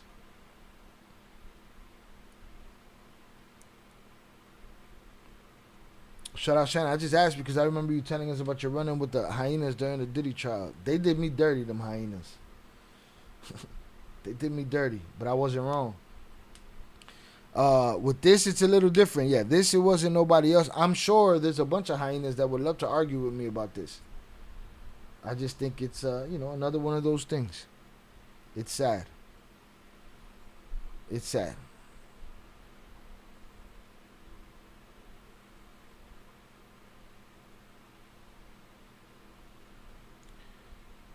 Yes, I agree. The U.S. is not innocent. I just think that in Mexico has gone way too far, and I'm not sure what could be done. Yeah, it's infested. I believe the government is infested. The country is infested. It has gone way too far. And then some. And a little bit more. And a little bit more. Salutes.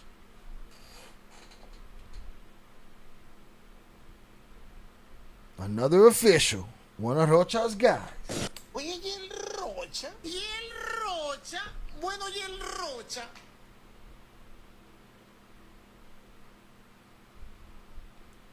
No, they're gonna escape on him. They're gonna escape on him for sure. Salutes. Make sure y'all join us tomorrow for JP's birthday stream. He's gonna have the wheel. We're gonna be doing what we do, hanging out, doing hood rat But I stuff with our want to do friends. hood rat stuff with my friend. Tomorrow, 8 p.m. Central Time. 9 p.m. in the West. 9 p.m. in the East. 6 p.m. in the West.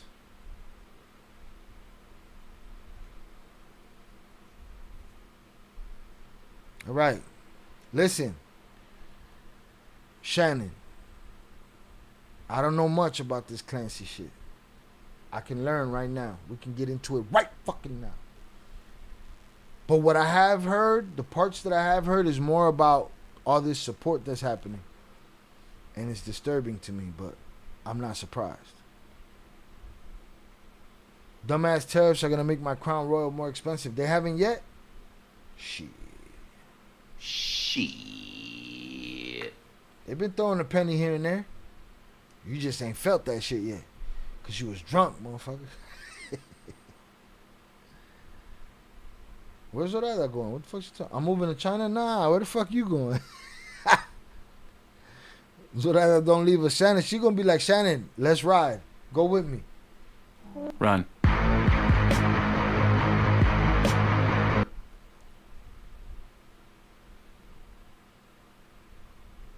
Millennium and Fox Noticias are great with Mexican news, Shy. Okay. Salutes. Appreciate it.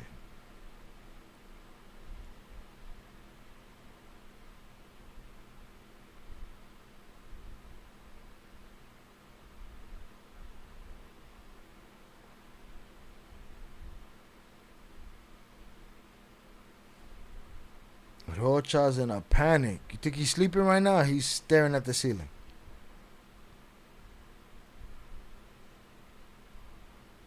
All right, I think we've covered our cartel content for the night. I think we're going to move into this Clancy chick. Let me go...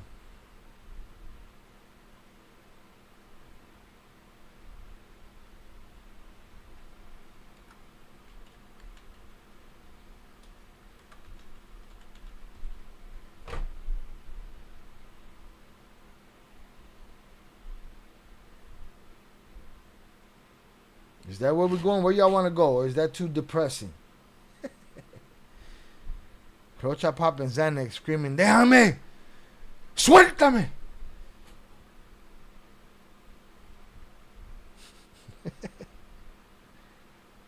Who we put in the back? I think we should put Upper Echelon in the bathroom. Put him in a fucking bedroom, man. JP might be visiting with family and his birthday's tomorrow, but I'd still put him in the fucking bedroom.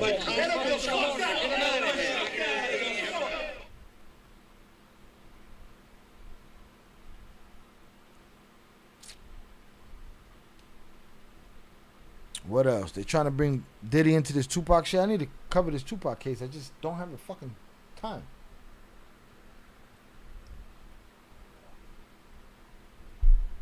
I thought about Canada, but it's cold there. Oh, that's right. No, but you know cold. You get you a little cold every now and then. You'll be alright. China, Korea is too fucking far.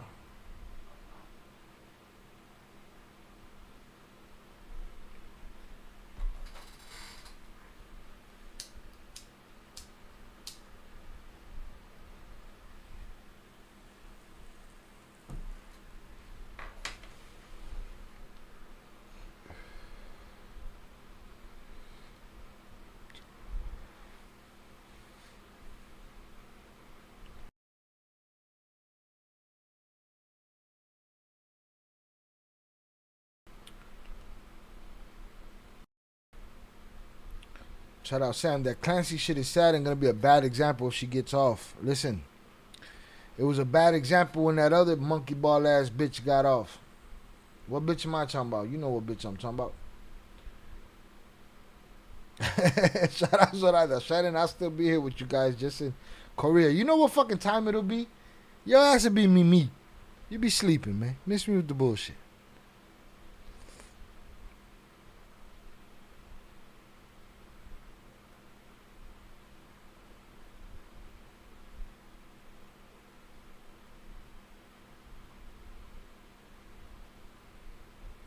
I bet Diddy gonna get dragged into this Tupac trial. They trying.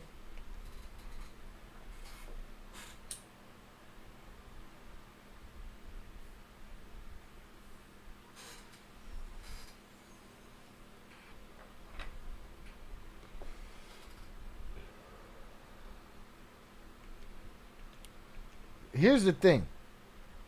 I look at it like this. It was something Diddy said in passing to the Southside Crips. And in passing, I mean in street style, like in passing. It wasn't like in order. It was a bounty. Said it in passing, and nobody went after it. It happened to happen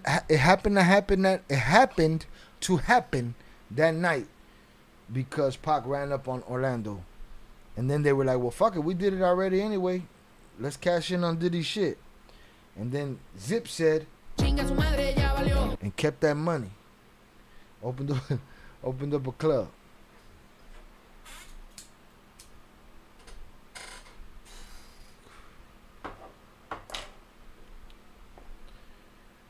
Rest in peace to all the little fallen angels, indeed. Because the babies are the ones that fucking lose in everything.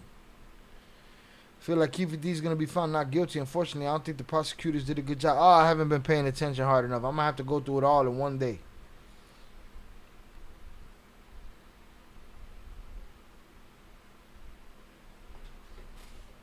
I think Keefe is a stupid motherfucker. He begged for jail. Why you mad now? You was begging for it.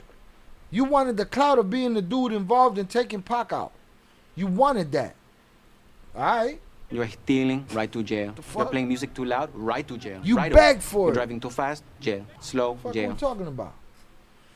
Canada's like Chicago cold. I can't survive that kind of weather. We do get snow, but I have to drive 15 minutes to the snow. I don't have to shovel it to get out of my house. Oh shit, that should be about chest high at your door. Fuck you mean? But that's nothing. Couple 2-3 shovels, you good. There you go, Pete. Pete will shovel for you. He got you covered. Beat there. And he spelled your shit correctly with caps. Shout out Pete, head of marketing. Salutes. Pete, you been following this Clancy shit? Tupac trial, a shit show. I'm going to put together a lesson plan and maybe we'll go live specifically for Tupac. Maybe that'll be a members only. I don't know. We'll see. But I got to get into that. Like, I've been studying this case since it happened. You know what I'm saying? So I tune in and I don't hear nothing that I ain't hear before. I'm going to look into it though. I'm going to summarize it all. Pete, you married. What you talking about? Oh, shit. He said, no, I'm not. All caps. Spelled correctly. I have a pretty good record with the crying stage. I'm saying he will. Hold on. Who's crying? Keefe D's crying? What are we talking about, Shannon? Who's crying? Who's crying? We got to start keeping records, crying game records. Shout out Shannon. She said, I'm pretty cold with this crying game. And a motherfucker don't got to be married or not married to shovel your snow, girl. Except to help. What the fuck is wrong with you?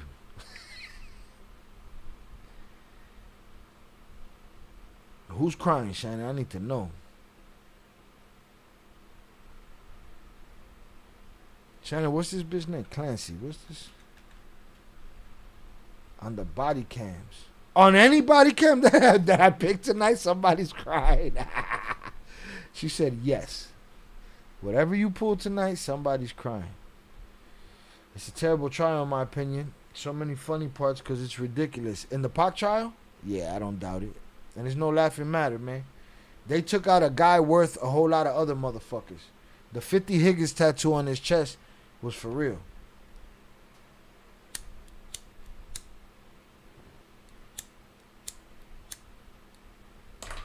Preacher, teacher, doctor, deacon.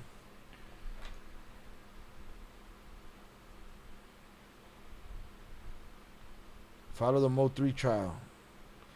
Is that over with already? That was brutal. For those that don't know what the Mo 3 shit is, Mo 3 got run down on the highway. A highly fucked up situation. And extremely fucked up.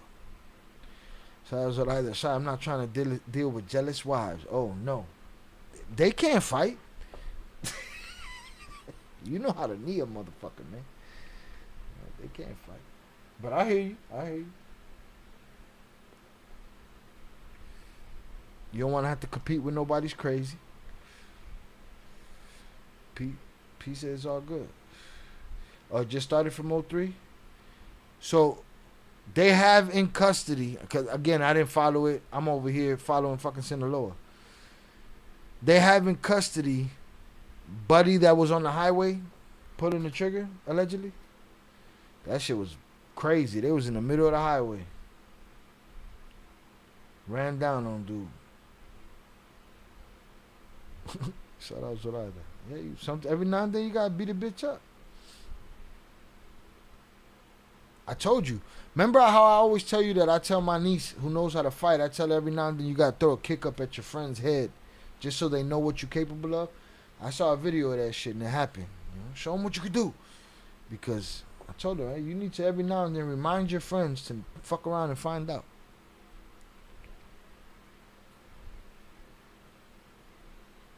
Then you're going to see who's your real friend. So, Pete, no worries. Keep your shovel shiny. And so rather ready to choke a bitch if she has to anyway.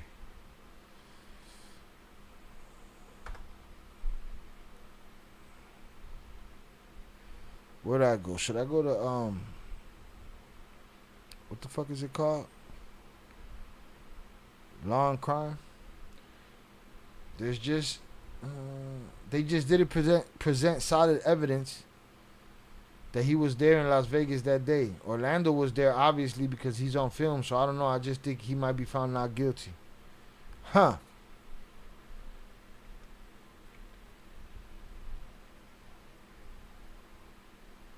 That is kind of crazy. There's no other images of them.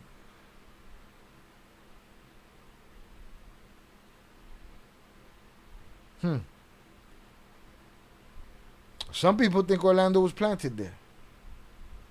He's by himself. I know, shot, but I only do that when absolutely necessary. Every now and then it's necessary. The guy that did it was on YouTube talking every night. No shit, another asshole? Ah, it's too many trials. How am I gonna fucking do this? Mo 3 trial. Fuck. Pete, what are you watching? Mo 3 trial. Right now, he's watching us. Talk our shit. He was talking all kind of shit. Alright. I'm gonna find a good way to do trials that doesn't fucking... What stream is that on? Probably a court stream. Law and Crime probably got it.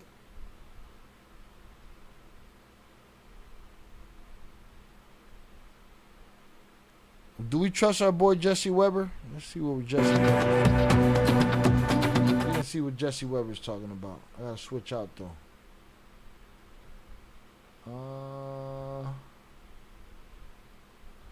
Boom.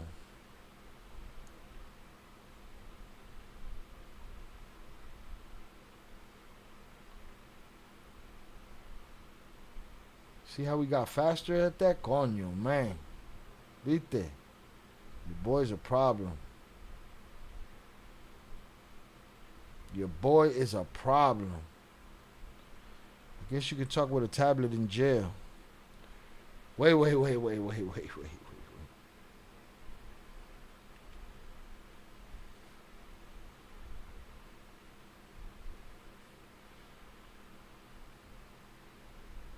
The guy that did it was on YouTube talking every night. He was talking from jail after he was in there for that, or he was in there for something else. It's a current trial, yeah. Yeah, I can't keep up either.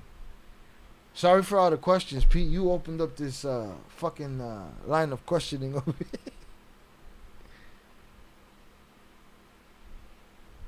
I'm going to speed this up at least 25% because I think y'all can handle it.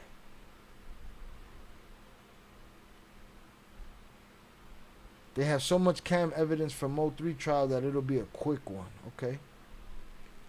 Cam don't do it sometimes. Shit, sometimes saying it out loud like Keefy D to a crowd of people on the internet and in a book and in a squad car. That guy couldn't shut the fuck up. Nowhere that he went could he shut the fuck up. Shut up, bitch! Shut your fucking mouth! Trying to keep up with the David case and the Nancy Guthrie case, it's a lot. That Nancy Guthrie shit, something weird about that to me from the beginning. Pete, while he was in jail. Wow, what a jerk off. Yo vivo tranquila con la pena preso en la casa. Cállate, hijo puta. You can make phone calls from those tablets, three-way calls. Yeah, motherfuckers. BOP knows that. Motherfuckers taking selfies and shit.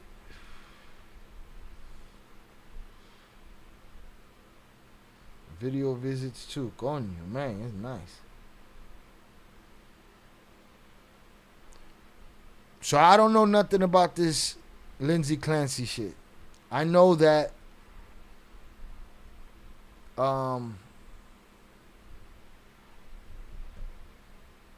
Dede, I believe, brought it to my attention. Turned into a conversation, turned into about the husband, turned into about her.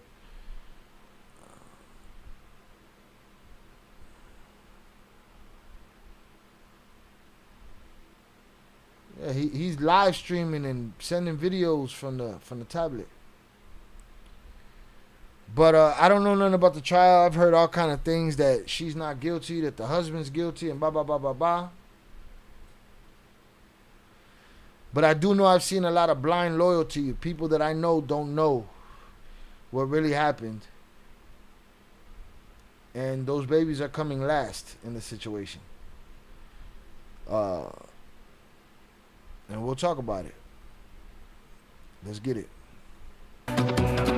Hey everybody, welcome to Jesse Weber Live. I'm Brian Enton in for Jesse tonight, live outside Plymouth Superior Court in Massachusetts. And tonight we are devoting the full hour to the Lindsay Clancy trial, one of the most emotional and most divisive murder trials in the country. And at the heart of this case is just one question. What was happening inside Lindsay Clancy's mind when she killed her 3 young children? Was she a devoted mother in the grip of postpartum psychosis, unable to control what she was doing? Or did she know exactly what she was doing when she strangled 5-year-old Cora, 3-year-old Dawson, and 8-month-old Callan with exercise bands inside their family home? This was back in... How old? Oh, exactly what she was doing when she strangled... Look at that cute-ass baby, man. Come on, man. This dude belonged in commercials and shit.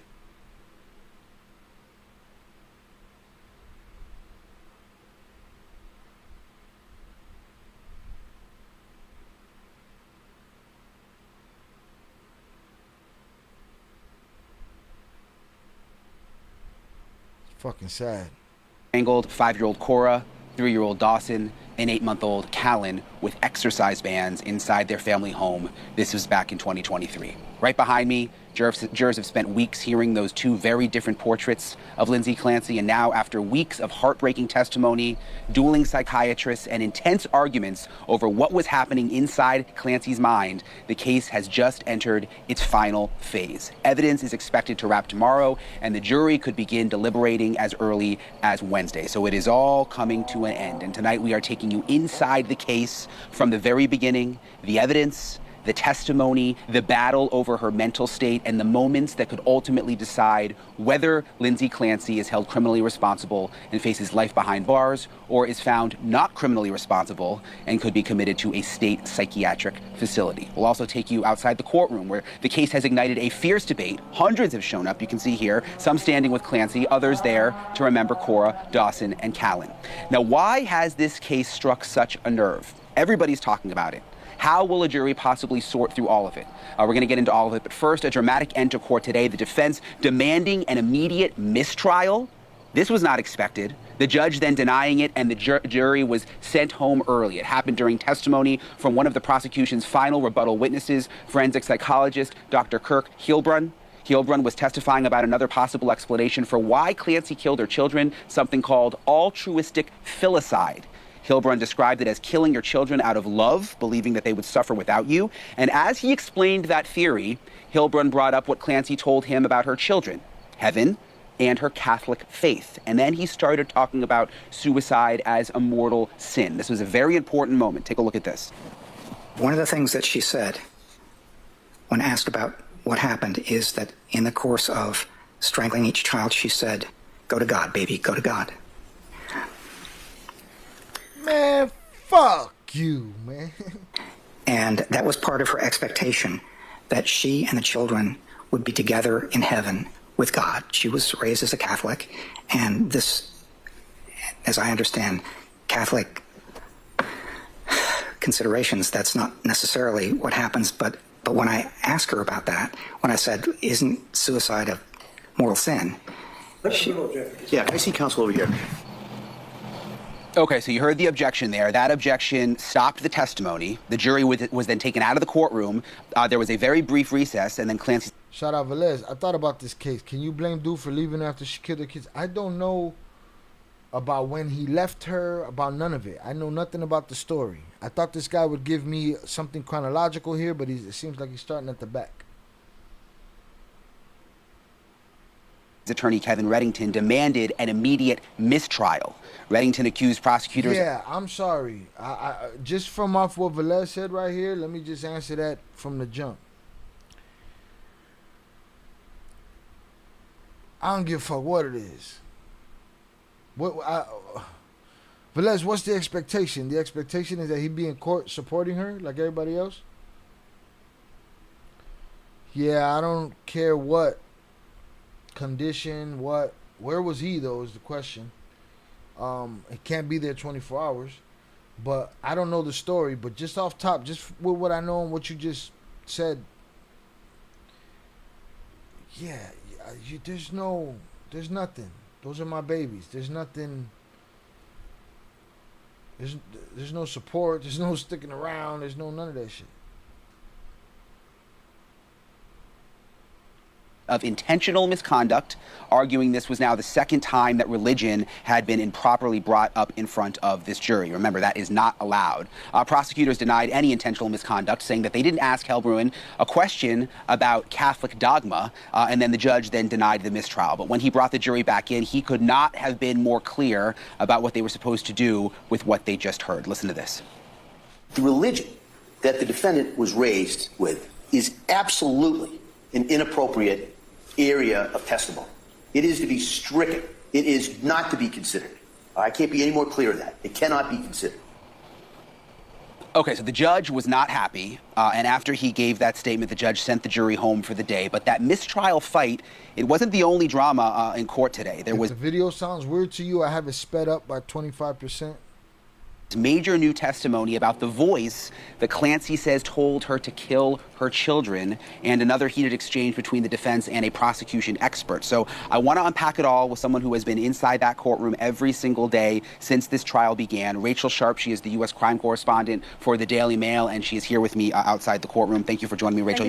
You've literally been there every single day. Not a lot of people can say that, and it's been an emotional roller coaster ride. I want to play really quickly for you and everybody else. Reddington, the attorney, we spoke with him when he came outside court. There was this dramatic moment with the mistrial, and then we asked him about it. Listen to this.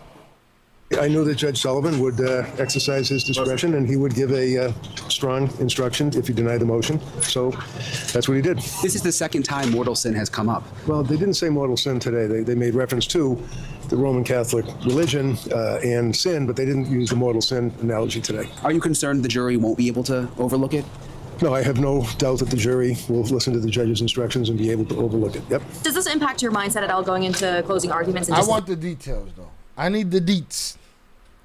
I don't need a wrap up. I need the details. I think that's what people were expecting. Ain't no way I'm riding with you after you did that. Sane or insane. Yeah, me vale madre. I go home and chinga su madre, ya valió. Yeah, none of that. It's none of that. People are stupid, though. We're dealing with a bunch of stupid shit. We're dealing with people and their fucking emotions. Emotional, damn Okay? it. We've lost our common sense as a humanity. Along the way, we have lost our common sense, and we've come to a place of stupidity. And here's the thing: the stupid are very loud. Why? Because they have no shame in convening together and screaming their stupidity. To expect anything out of a man, after some shit like that. Why would he hang around and see if she does the same with him, or if she ended up pregnant by him? Bruh, there's not even a, what are we even talking about? His attorney told the blogger to stay away from her client. Huh? And he's always on the net. His attorney told a blogger to stay away from her client. Who's still on the net? Are you still a little bit behind, Pete? Or we still talking about the Mo 3 shit? Shout out Upper Echelon. He's back. Hit that like button if you have yet to do so. Salutes. I need all the details that I don't know about this story. I need the right video.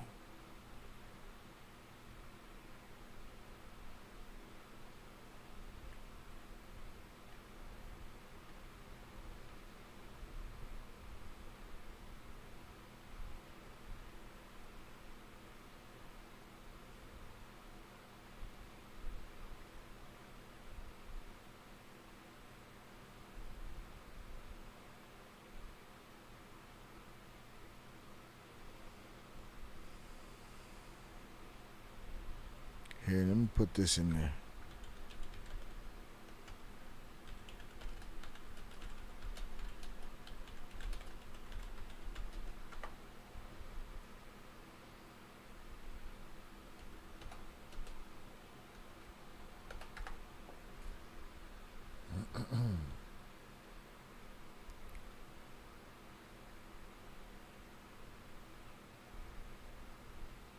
All right, I see a deep dive right there. Let me see.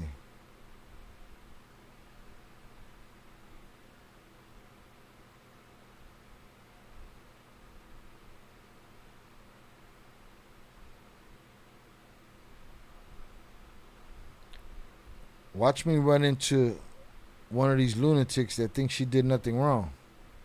Let's see what this girl's talking about. Y'all know this girl? The last day Lindsay Clancy spent with her children seemed completely ordinary. Ordinary in the best way.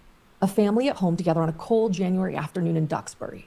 Lindsay, a labor and delivery nurse, bundled her 3 little ones into their warm winter gear, and they ventured outside and into the yard of their colonial blue Cape Cod style home to build a snowman. Lindsay snapped photographs of the moment while her children's small hands packed snow into shapes. And if you didn't know what was coming, and I don't think anyone could have imagined what was coming, you'd simply think that this was just another winter afternoon, a beautifully ordinary winter afternoon. A mom and her 3 littles making memories in Massachusetts. But inside that same home, a home with weathered cedar shingles and black shutters, something was already unraveling the familiar humdrum of an otherwise ordinary day. Patrick Clancy, a supportive and doting husband, decided to step out and run some errands. Errands for the family, medicine for the kids, dinner, takeout. Lindsay requested the Mediterranean bowl from 3V, a local restaurant in Plymouth. These were errands for things a family of 5 needs when their reliable dad on a winter day decides to go out and help And so it was his turn to bundle up and venture out into the cold, leaving behind a house full of the usual noises, toys, footsteps, the chaotic sounds of 3 young, thriving children. So, when he returned, it was the silence that hit him first. He knew silence was not part of their home, unless, of course, it was late at night and all 3 children were tucked and bundled in. She's very extremely hard to stomach the way she's telling the story, but I got a different style over here. Bed. It was a silence that didn't make sense. It was a silence that felt absolutely wrong. He yelled for Lindsay and the kids. Nothing. And then he saw something that escalated his concerns into sheer panic. He saw blood. With his mind racing and his fears escalating each and every second, every step. It took me a little while to. She's real. Yeah, salute. It's just the pace is crazy. Patrick bolted upstairs, yelling Lindsay's name. He ran into the bedroom, and he noticed the bedroom window open. In January, in Massachusetts, open. He looked out of the window and witnessed a horrific scene. Lindsay on the ground, barely conscious. He ran to her side. Her wrists and throat had been slit. Who did this? Or had Lindsay jumped from her own bedroom window? Now frantic to get his wife help, Patrick called 911. What did you do? Patrick asked Lindsay while on the phone with 911. While unable to move, she was able to muster, in simple terms, she had done this. She had jumped. She had caused her own injuries. Patrick's mind then turned to their 3 little ones. His mind continued to spin. Where were their 3 children? Where were the kids? Was 5-year-old Cora with baby Callan? Where was 3-year-old Dawson? Were they safe? Did they go to get help? Were they hiding? Where are the kids? He asked her while on the phone with 911, his mind continuing to race, desperate for help, while the 911 operator listened and tried to give direction during an unfolding scene. In the basement, Lindsay tells Patrick. Moments later, Patrick Clancy is screaming. Screams of agony, screams of torment and shock as he enters the basement. And he finds his 3 children, his precious babies, unconscious, each obviously strangled. And in an instant, Patrick Clancy's beautifully ordinary life morphs into the very opposite. It becomes unfathomable horror. Yeah. I don't remember all of that she said, but yeah, I do remember. Now you reminded me of some of that shit. That answer for yourself. All right? Wow. The unthinkable. It becomes overwhelming grief, torment, and unbearable heartache. This crime haunts not only the Clancy family and not only all of Duxbury, Massachusetts, but it haunts the world because this is anything but an ordinary case. It's unimaginable. Hidden True Crime's been following this case since the very beginning, since the week Patrick discovered his children's lifeless bodies and his now paralyzed wife laying in the snow. My co-host, criminal psychologist Dr. John Mathias, has weighed in and will continue to do so in following episodes. While the brutality of this day in January of 2023 is what has made headlines, it's the question how any mother could do this that we want to understand. We want to understand why. What is hidden? I've dug deep. Just like you, I want to understand, and what I've uncovered is nothing less than shocking. It's detailed. It's so much more than any of the headlines. It's everything that you need to know about this crime and case. Stick with me for all of it. I'm working on it, motherfucker. Get to it. I'm Lauren Mathias, and this is Hidden True Crime. Erupt out of nowhere. And according to Patrick Clancy, his wife Lindsay had been struggling to erupt out of nowhere. A tragedy of this nature doesn't typically erupt out of nowhere. And according to Patrick Clancy, his wife Lindsay had been struggling for months.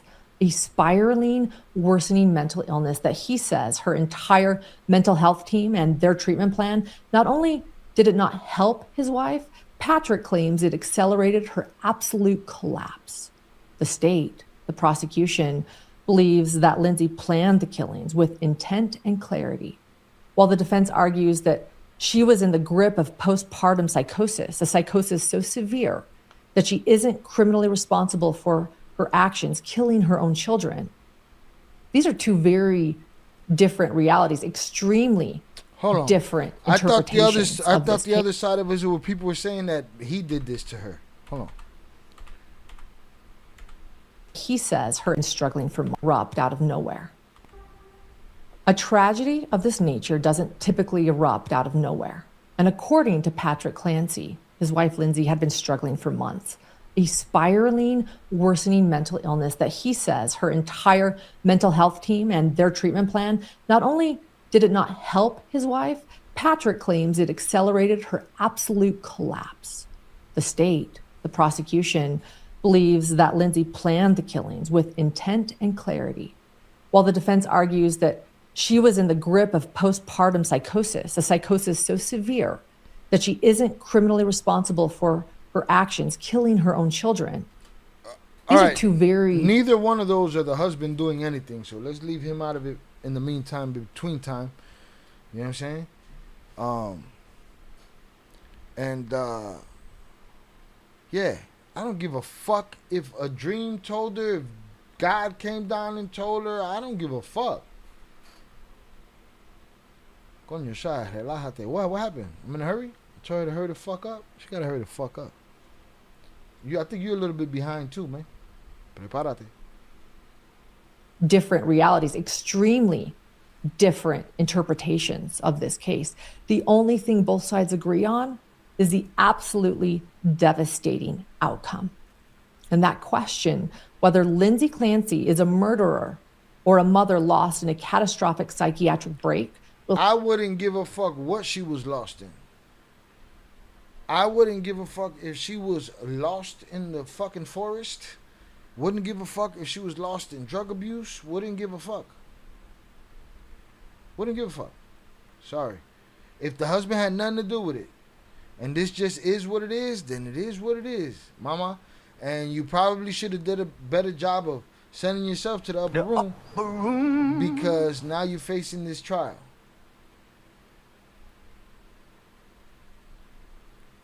Soon be in the hands of a jury.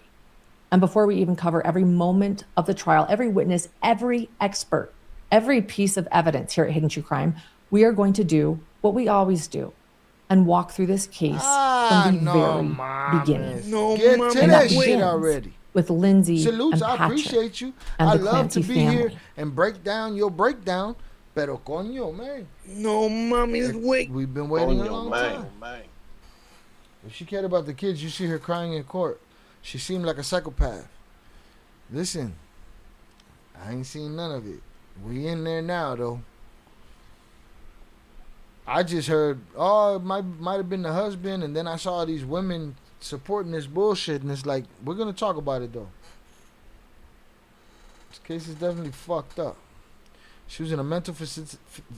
She was in a mental facility and talked her way out and went home and did that. So that's the only outcome needed here. And that's the thing. Everybody want to scream this mental shit, but their mentals work perfectly for manipulation. They got that shit on lock. On lock. 298. What'd you drop over here? Is this related? Let me know. I don't want to click it because it'll pop up. Unfortunately, that postpartum depression is real. That's cool. So is crack addiction. Crack addiction is real. Heroin addiction is real. You know? She got the 99-cent batteries? What do you mean? I'm lost now. What did I say? Yeah, I believe postpartum depression is real. That's cool. So is jonesing for some dope. Shit's real too. So is hurting babies over a man. They all mental problems as far as I'm concerned. But see, the thing about mental shit, it can be worked on. Most people rather not. They identify with their mental bullshit. Facts, it's all mental health, indeed. They rather identify with it than not have it. It becomes a lot of people's security blanket. Now, I don't know much about the story. I'm about to get it from old girl, but you know, how far did she jump from? Was it a convincing height?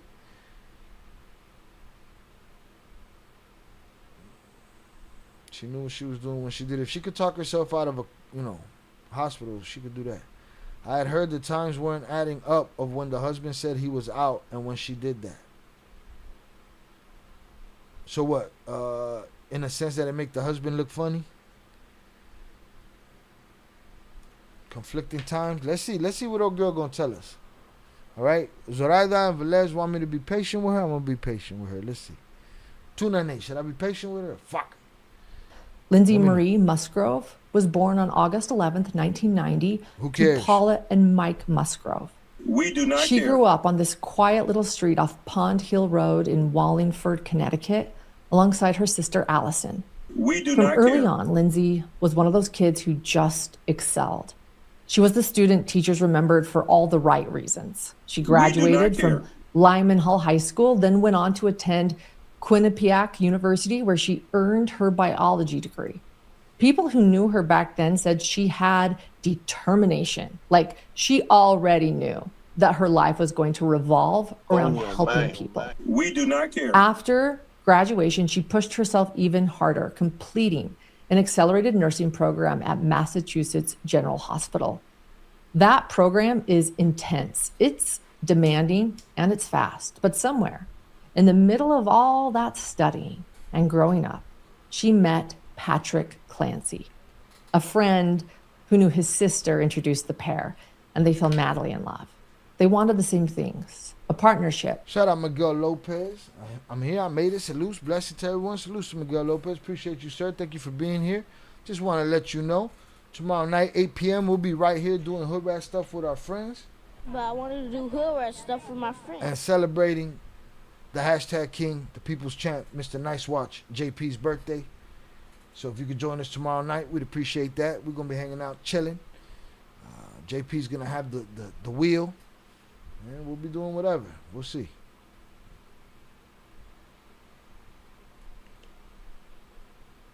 She got to go. Ain't no way you taking out my seat and you ain't going too. Too much BS information about her. Too much information and shit. I hate when people use their mental health struggles as a crutch. Everybody got a struggle, right? Everybody got a struggle. People hide behind their children. People hide behind their illnesses. People hide behind their mental health. People hide behind a bunch of bullshit. People hide behind the internet, lies. Boom. Shout out Miguel Lopez, man. Tomorrow night, we're hanging out for the homie's birthday. Children and a family. Those who knew Lindsay say she always wanted to be a mother. Lindsay even spent 9 years as a labor and delivery nurse at Massachusetts General Hospital. People who worked with her said that she loved... It sounds like this lady is one of those people. ...nursing. She loved her patients. One of those supporters. And she found deep purpose there. She and We Patrick worked at Microsoft, married in December of 2016, and began to build their life together in Duxbury, Massachusetts. And Lindsay fulfilled her motherhood dreams quickly. She gave birth to 3 children in less than 5 years, and each one brought their own little energy into the Clancy home. Cora Marie was born on Christmas Beautiful Eve. babies, man. Beautiful babies that this bitch didn't deserve. That's what people need help for, but if someone doesn't want to accept that, they're the problem. Psychiatrists can't fix a problem. Christmas baby in 2017. Cora had this laugh. Shout out Miguel Lopez, all right? He's still himself, our resident Mexican Confederate. Salutes to him. Hell, Trompito. That people still talk about. But what stood out most was her caring nature. She wasn't shy, but was described as cautious. She observed before opening up to just anyone. We do not Cora care. used to say that she wanted to be a doctor and a mama when she grew up, and she practiced by giving her baby brother Callan little checkups. She loved her dolls, babies, sloths, and unicorns. Oh, you talking about the baby? Oh, she's talking about the baby. Then that's different. I take it back. I do care. I thought she was buttering up the mother some more. I was like, coño, man, suéltala ya, coño. Coño, man. Laugh that people still talk about. But what stood out most was her caring nature. She wasn't shy, but was described as cautious. She observed before opening up to just anyone. Cora used to say that she wanted to be a doctor and a mama when she grew up, and she practiced by giving her baby brother Callan little checkups. She loved her dolls, babies, sloths, and unicorns. She loved tea parties and lunches with her Nana and Grandpa. She knew everything there was to know about princesses, especially Sophia the First. And most of all, she loved being a big sister. And then there was Dawson, born in the fall of 2019. Dawson had these bold brown eyes that made him look like he already understood the world a little more than he should, an old soul. He was generous in a way that was very rare for a toddler, always willing to share his toys. His kindness was the thing that everyone noticed first. He loved trucks and tractors, dinosaurs, Paw Patrol, worker guys, anything that involved motion or adventure. He was mischievous, smart, and full of energy. And then came Callan in May of 2022. Callan was the easygoing one, the perfect third child. He was the baby who just fell into the family rhythm without missing a beat. He was constantly smiling, always bright, always happy. In fact, they called him Happy Callan. That was literally his nickname, and it suited him perfectly. People described Lindsay as a deeply dedicated mother, sometimes overly dedicated, the kind of mom who works twice as hard as everyone and rarely stops to rest. In fact, there's a whole lot of moms out there. I know a lot of them. Some of them are in the chat. They work real hard too, man. Work hard. Sometimes multiple jobs. Sometimes they don't get to see a pool like this in a long time. Patrick said she loved their children fiercely and never took her frustration out on them. She stayed affectionate, present, and gentle. She poured herself into motherhood with everything she had. Lindsay's mother-in-law, Susan Clancy, has also said that she loved everything about Lindsay. She called her fun, loving, doting, the kind of wife and mother who smiled all of the time.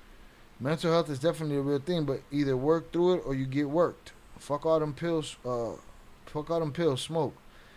And go to a gun range, and if all that don't work, take your weak ass in the backyard. Want them to kick a tree? Go kick a tree.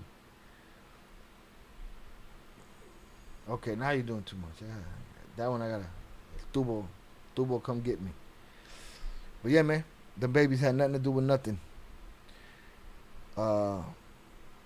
Miss me with the depression. Nah, ain't it? And her sister, Allison Olga, she said that Lindsay was the kind of person who cared deeply for the people she loved. We do not care. She showed up. She showed up for celebration. I care deeply for the people that I love too.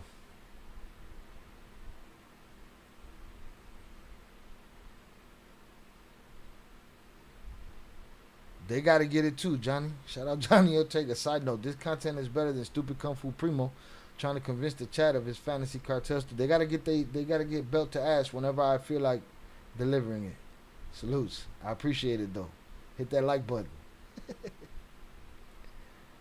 She wrote handwritten notes to express her appreciation and somehow always found the right words when someone needed comfort. Most of all, Lindsay was said to have consistently... This is the puff piece of all puff pieces. One more. Probably perfect. Expressed affection. But if she starts not giving me facts pretty soon, then I don't want to hear about what her sister said no more. I want to hear what the fuck happened. For her children and for Patrick. It wasn't subtle. She loved them openly. Okay, man, fuck. I'm skipping that shit. To stay active. It was like her mind was running faster than her body could keep up. Around 2 months postpartum. Shout out Miguel Lopez for the 5 jewels. I appreciate you. Give a dog a bone, motherfucker. Anxiety crept in. A psychiatrist offered her Zoloft, but she declined because she was breastfeeding. Instead, she managed her symptoms through exercise, healthy eating, meditation, and therapy. Oh, that poor baby looking at her mama with all that love. You fucking piece of shit. And it worked. The anxiety resolved. But looking back, these episodes were early signs. Hypomanic symptoms after Dawson's birth, followed by anxiety. These were not small things. They were warnings. And then came Callan, born on May 26, 2022. Both Lindsay and Patrick took parental leave. And at first, Lindsay seemed energized. But this wasn't normal postpartum energy. It was activation, pure activation. It was, again, sort of this hypomania. 1 week after giving birth, she started an intense exercise routine. Yeah, 1 week. She woke up at 4 a.m. before anyone else, ran 3 miles, did 30 minutes on the Peloton, then 30 minutes of aerobics. On July 4th, just 5 weeks postpartum, she ran a 5-mile race. That's not typical recovery behavior. That's someone whose mind is pushing her body far past what it should be doing. We do not care. Her sister. My mind pushes my body where it should go every fucking day. Past where it should go every day. Shut up. This woman's trying to make Lindsay sound more human. Indeed. Yes, miss me with the depression. Bitch, you were having babies back to back and you're going to say you had depression? You evil. I wonder who's staying with the girlfriend, wife that supports Clancy.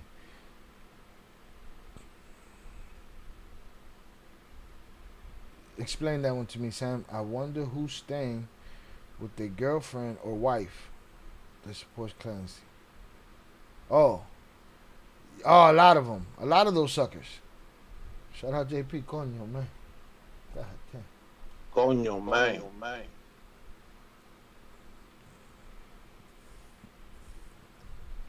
Can't stomach this shit. No, this shit is rough. And she's not giving me no fucking facts. She's just giving me fluff. I want to know what happened. This case and the David case, both of them. David?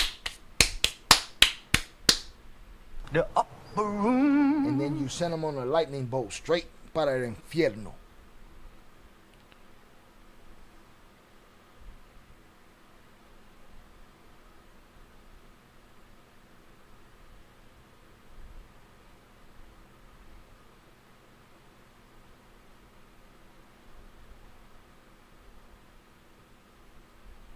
Okay, and here's the problem. I can't trust these and women raising an vloggers. insane amount. Not for this.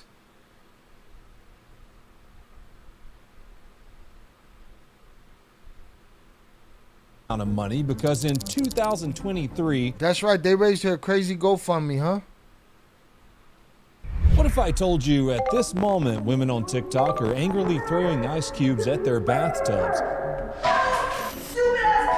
casting spells, and raising an insane amount of money because in 2023, a mother in Massachusetts allegedly strangled her Massachusetts. I see what you did there. 3 small children to death, one at a time with an exercise band.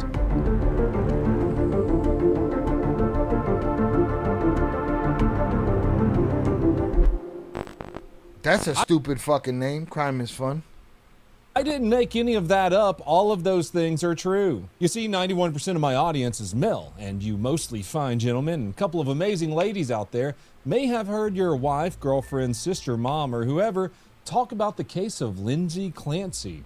There's a lot of speculation in the case that is causing a lot of people on TikTok to do some, let's say, very peculiar things. Well, around these here parts, crime is fun. Well, not actually doing crime, most crime, but crime is certainly fun to listen to. Let's get one thing straight before we start. Postpartum depression is serious stuff that shouldn't be taken lightly. While researching this, Google is even trying to get me to call a hotline for my postpartum depression. With that being said, I'm going to try and keep my opinions about killing 3 beautiful children to myself and just give you the facts of the whole Lindsay Clancy incident, including some. Please do. I'll give my opinion. Thank you. Hit that like button if you have yet to do so. Some of the trial leading up to the recording of this video, which would be August 20th, 2026. Let's get into it. On a quiet street in Duxbury, Massachusetts, there's a house at 47 Summer Street that used to be full of noise. Kids' laughter, playing in the yard, having a great time. The mother of those children was Lindsay Clancy. She was born Lindsay Marie Musgrove on August 11, 1990 in Wallingford, Connecticut. She grew up to become exactly the kind of person you want in the room during the worst moments of your life. She trained as a nurse and spent 9 years working labor and delivery at the Massachusetts General Hospital. Colleagues remembered her as unshakable under pressure. The nurse who mentioned the new hire is the one who patients singled out. Well, actually, we do care. And we care because it's just a statement to what she can. It's a statement to her mental fortitude, right? You don't just flip out and then, and even if you did, it is what it is. By name, later said she was the best nurse I've ever had. A co-worker of 7 years would later testify that Lindsay loved being a nurse. She was really good at being a nurse. She was often visibly moved, even emotional, at the births of complete strangers. In 2013, she met Patrick Clancy. They moved in together 2 years later in September of 2015 and married in December of 2015. They settled into the house on Summer Street and started building a family. Cora arrived in December of 2017. Dawson William followed in September of 2019, and in May of 2022, their third child, Callan, was born. By every account, Lindsay had weathered postpartum anxiety before, and each time she'd managed it in the way a lot of new mothers do. She was doing therapy, exercising, seeing friends, touching grass, basically. It never stopped her from functioning, and it never stopped her from being, in the words of everyone who knew her, a wonderful mother. She went back to work after Callan was born, and the family hired a nanny that summer to help out. By December, once it was clear Lindsay wasn't returning to the hospital, they let the nanny go. For the first few weeks after Callan was born, Lindsay seemed happy, energetic, and enthusiastic. She was throwing herself into early morning workouts and hanging out with the kid. In August of 2022, though, anxiety and depression hit her. She was having insomnia that wouldn't break and exhaustion so complete that her own parents flew in just to help hold the household together. 3 days later, on September 15th, she had her first appointment with Dr. Jennifer Tufts, who was a psychiatrist. This doctor, who would later come out in court, had been practicing independently for only about a month at that point. She had treated only a handful of postpartum patients, despite marketing herself online as having expertise in the area. The diagnosis that day was generalized anxiety and adjustment disorder. The internet is lying to you, man. Everybody's lying. People out here calling themselves doctors and shit. Specialists. Bitch been doing it a month. Prescription was 25 milligrams of Zoloft, which according to the internet is a reasonable conservative first move, and one this doctor would later testify was standard first-line treatment and safe for breastfeeding mothers. While the Zoloft didn't really hold, Lindsay initially balked all of the medication, wanting to try therapy first. By mid-October, it wasn't really working, and the dose went up to 50 milligrams, and within about a week, she'd gone to 48 hours without sleep. Her thoughts were racing, she was feeling foggy and increasingly afraid. At one visit, she said she might one day become suicidal. They pulled her off Zoloft and tried Ativan and Benadryl instead. Then they tried Buspar and hydroxyzine. Then, after an emergency room visit in mid-November for an insomnia that wouldn't quit, they tried Trazodone, which was pushed eventually to 150 milligrams. Then they went to Prozac, prescribed by a nurse practitioner named Julie Paul, who'd just taken over part of her care. Aren't all the guys that shoot up these schools and shit on this stuff? Then within days of those being prescribed in late November, she went to Ambien, Remeron. Shout out Sam. Court showed proof. She was doctor shopping to get all those different scripts. She seemed like a grade A manipulator with all those, without no sleep, huh? She could talk her way out of a hospital. She could doctor shop to get scripts. She seemed pretty good at this manipulation part. Shout out also. Facts what? What happened? What did I miss? And Klonopin. These were given to her from a provider meeting her for the first time. She told providers that the world had started to feel unreal, there was confusion and some memory problems. She said there was a sense of being disconnected from her own body. It's like spacey. But was she disconnected when she went and she picked up them scripts? Or was there complete connection?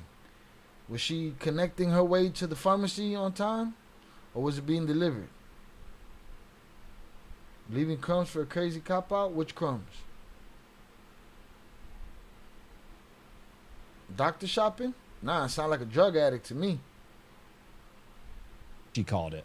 By late November, she was having full panic attacks and was recommended for a partial hospitalization program. Her medical care transferred again, this time to a psychiatric nurse practitioner named Rebecca Jolada. This lady diagnosed postpartum anxiety and started her on Seroquel. Seroquel is an antipsychotic, and the dose eventually climbed to 400 milligrams a day. For the last 48 hours, no sleep is crazy. See, all that saca la bolsita talk, you lightweight, man. All right? Should have seen me when I was your age. Day. Her depression screening score using a standard postpartum scale were landing in the moderate to severe range. This depression screening score was 17 out of 30 by the end of November, and then 21 out of 30 a week later, and this was from different providers' accounts. She actually told a crisis counselor she was terrified of her own hallucinations. Twice in early December, she called a suicide and crisis hotline asking for help and was turned away both times, not because anyone doubted she was struggling, but because she couldn't articulate a specific plan to hurt herself, which is often the threshold crisis intake used to decide involuntary admission. Her husband was watching all of this happen in real time, and he was scared. He told providers she was 10,000 times worse since she had taken medication and suggested they stop everything and start from scratch. Instead, though, her Seroquel dose went up again. On December 12th, she wrote in a journal, 2.5 Valium, 200 Seroquel, slept well, horrible thoughts, and no motivation. By mid-December, she was writing things down that read like a mind in free fall, saying things like, I will not be the same, I want to die. She also said the only option is to die. Around the same time, she told both her husband and her mother that she had been having thoughts of harming the children. Her mother, looking very nervous, later testified it was almost like she was confessing something she was ashamed of. Lindsay started sleeping in her mother's bed some nights like a frightened child herself and became convinced at points that other people could somehow hear her thoughts. December 15th, later in court, was described as her worst day. Patrick called Dr. Gelada's office. I'm not going to put that, all of that shit probably happened. In a panic to report a crisis. Lindsay had gone to an emergency department and considered admitting herself to McLean Hospital right then. Instead, on Dr. Gelada's recommendation, she entered a day program at Women and Infants Hospital in Providence, Rhode Island. Patrick was driving there to see her and check up on her every single day. But roughly 5 days later, she was turned away. Doctors there concluded her symptoms looked less like postpartum depression and more like a woman who was dangerously over-medicated and possibly misdiagnosed. They separately ruled out the bipolar disorder as a working theory. Nobody apparently called Dr. Tufts to compare notes on any of it. On New Year's Day 2023, she self-admitted to McLean Hospital, which is one of the most respected psychiatric hospitals in the country, under the care of the attending psychiatrist named Dr. Aaliyah Goodhart. She had reported difficulty with sleeping, she felt numb, and was struggling with side effects from the drugs she was already on. She was then diagnosed with major depressive disorder and insomnia and monitored for possible bipolar disorder and sleep deprivation. Dr. Goodhart later explained on the stand that this can sometimes trigger a hypomanic episode. Lindsay denied having a suicide plan, telling doctors her children and her mother were reasons she wouldn't act. She ended up staying there for 5 days and was discharged on January 5th, 2023. The discharge notes described her insight and judgment as limited. She left anyway because she wanted to be home for the 5th birthday party for her daughter, Cora. She was sent home with a 2-week supply. So that's her getting herself out of there. She wouldn't act. She ended up staying there for 5 days and was discharged on January 5th, 2023. The discharge notes described her insight and judgment as limited. She left anyway because she wanted to be home for the 5th birthday party for her daughter, Cora. She was sent home with a 2-week supply of Ativan and Trazodone. On cross-examination later on trial, Dr. Goodhart was pressed pretty hard on this one. They asked had McLean pulled Lindsay's prior records from her other providers, and they hadn't. They were just stacking on pills. They asked were they aware she'd called a suicide hotline twice before admission. Nope. Goodhart's answer essentially was that psychiatry doesn't run on blood tests, it runs on what a patient tells you. And Lindsay had, in her assessment, been a cooperative, forthcoming, reliable reporter of her own symptoms. For the next 2.5 weeks, Lindsay kept going to her appointment. Which is stupid, bro. That shit should be down to the science. You can't just let somebody tell you what they need and shit.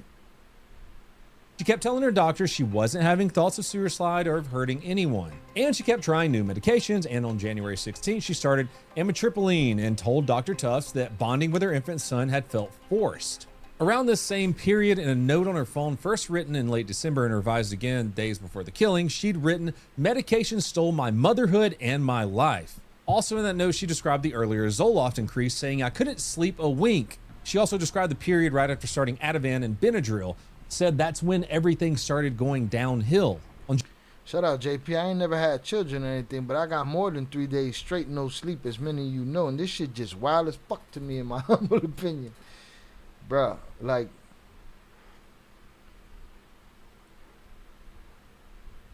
I have yet to hear anything about the husband being the alleged mastermind of all this. If I heard it from Tere, I heard it from somebody else, and I probably heard it from supporters of her right now. But evidently, that's not a real part of the story. That just sounds like some bullshit that's out there. To me, there's no excuse for taking your babies. Guess what, man? Like, I saw somebody say it too, and I haven't thought about the differences, but, you know, people haven't forgiven the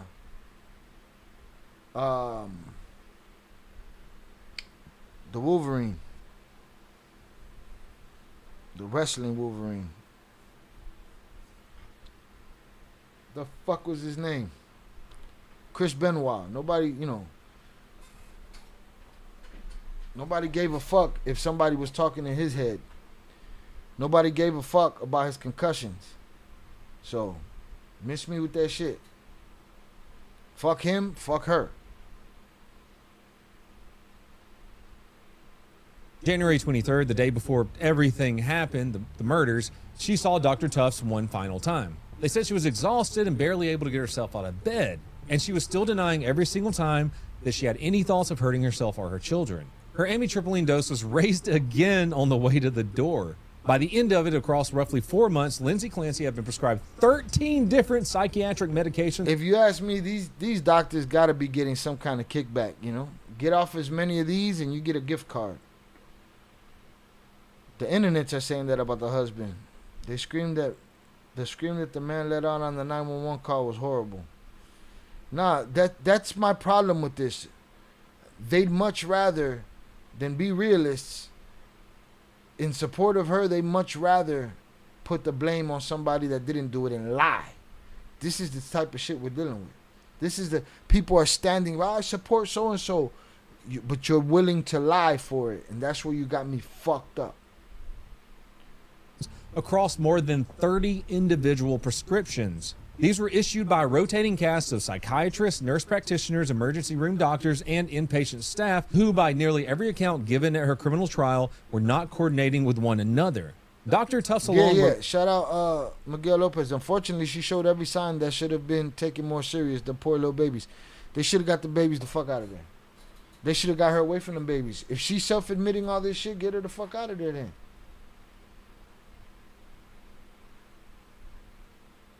R.I.P. Kaylee Anthony. What was her mom's name? Yeah, that's the pig that I was talking about earlier. Everything's a conspiracy, indeed. No periquito ping ping para mí, coño man.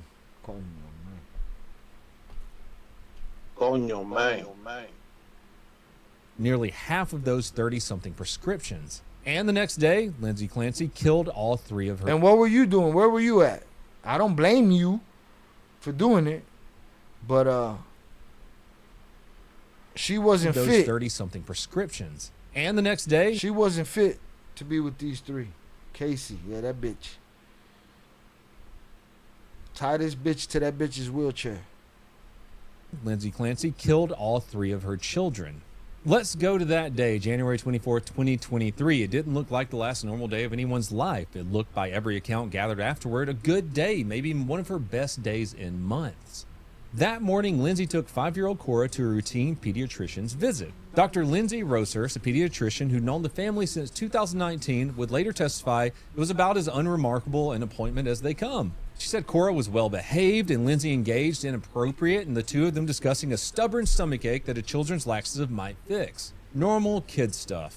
The kid was holding in poop, and Roshurst said without hesitation, "At the stand, I always thought she was a good mom." That afternoon, Lindsay took Cora and 3-year-old Dawson out into the snow in the backyard. They built a snowman together, and she photographed it and sent the pictures to her mother and to Patrick. normal mom behavior. We're going to get into what her phone was saying. This is all taken by police and forensic evidence. At around 4 in the afternoon, her phone shows her searching for children's Miralax because the baby couldn't poop. Then she checked a drive time estimate to a restaurant called 3V. At around 4:47, she called the local CVS pharmacy in nearby Kingston to ask about the laxatives availability. Angela Kraus, the store manager at CVS who took that call, would later describe it as a very normal interaction. Nothing that sounded impaired, nothing off about her voice at all. At 4:53, she texted Patrick, "Is there any chance you want to do takeout from 3V? I didn't cook anything. It's been a long day." He asked, "Well, what do you want, honey?" She said she wanted a Mediterranean power bowl, and at 5:10, she called 3V directly and placed the order herself. Saria Sweeney, the hostess that took the call, remembered it for the same reason everyone else did. It was completely unremarkably normal. A little after 5, Patrick left the house to run the errand his wife had asked him to run. The last thing he remembered seeing on the way out was Dawson on the couch eating chicken nuggets and green beans. Surveillance footage picked him up walking into the Kingston CVS at around 5:32. He called Lindsay from inside the store at around 5:33 to check which medicine to buy. She didn't pick up the first time, but on the second call, which was about 14 seconds long, she told him what to get. He later described her as sounding quiet, kind of like busy, like she was in the middle of something. He checked out and left the store at around 5:37 carrying Pedialyte and a bag of Skittles. He then drove roughly 10 minutes to the restaurant, and cameras caught him walking into 3V restaurant at around 5:54. Sometime during this window, Lindsay Clancy brought her 3 children down to the basement one at a time and strangled each of them with a resistance exercise band. Cell phone and smartwatch data recovered later would show 2 separate trips up a flight of stairs inside the house, clustered at around 5:33 and wait, what? Hold on. To them with a resistance exercise band. Cell phone and smartwatch data Cell phone and smartwatch data tell you if you went up the stairs, motherfucker. I got you over here like Lucius Fox and Batman, just watching all the signals on the screen. Alright, they know when you wipe your ass and when you fucking take a shower and when you motherfucking brush your teeth, when you go downstairs, when you come upstairs. They know. They know. They know. I understand I'll never know what postpartum depression is or feels like, but I just can't understand this tragedy. It's not something fathomable. Covered later would show 2 separate trips up a flight of stairs inside the house, clustered at around 5:33 and 5:38. This is data that prosecutors would eventually argue marked the 2 trips it took to bring the children down. Then she went back upstairs, she cut her wrists and the left side of her neck, climbed out through the second floor bedroom window, and either fell or jumped roughly 13 feet to the frozen ground below.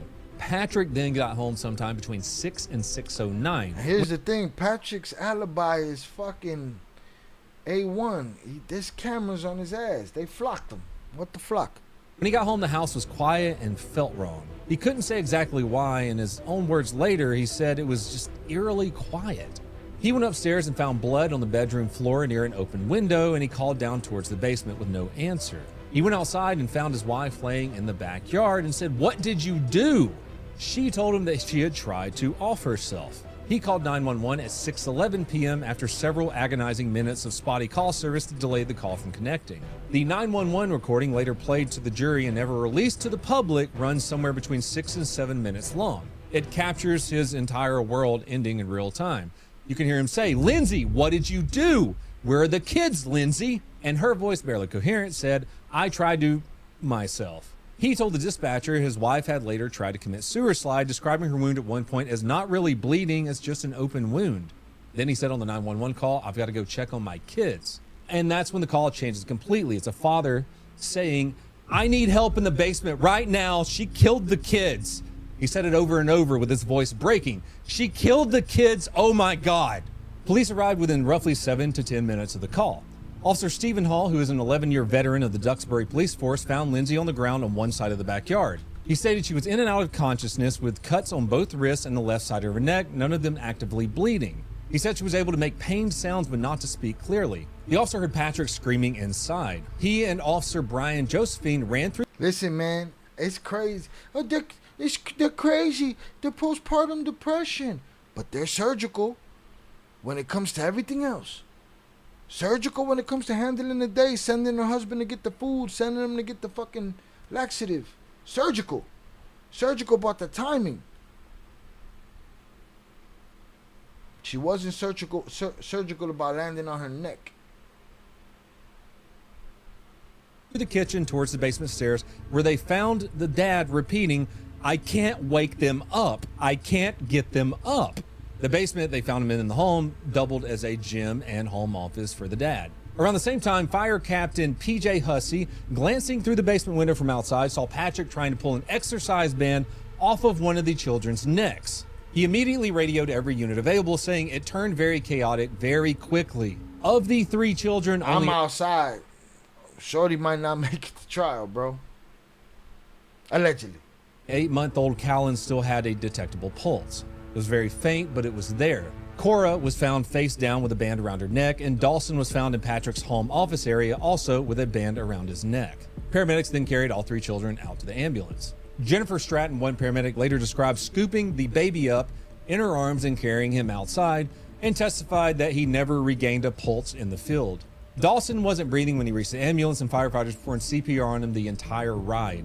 They went to Beth Israel Deaconess Hospital in Plymouth, where Dr. Mark Tenerowicz worked on Dawson for roughly 40 minutes. They gave Dawson adrenaline, calcium, and everything they had, but ruptured blood vessels already covered the boy's face from strangulation, and he never had a chance. Cora arrived without a heartbeat and without breath. Both of these children were pronounced dead that evening at 7:28 p.m. Callan's heart was restarted about after 10 minutes of resuscitation, but he never breathed on his own again. Later in court, they showed images of massive brain swelling. One Boston children's doctor later testified, when you see swelling that early, that means there was a significant lack of oxygen. This child was flown by a helicopter to Boston's Children's Hospital, where he lingered on life support for 3 days before being declared brain dead. He died on January 27th, 3 days after his mother's stroke. Listen, man.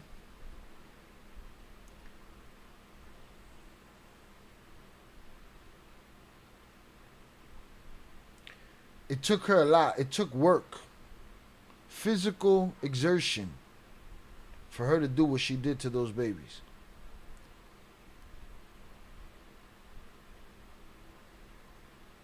Evidently, she didn't know how to choke a person out with a blood choke, because if she did, she wouldn't have had reason to use these fucking weight bands. Okay, which lets me know that, and not only that, there's 3 of them. You know, there was suffering involved.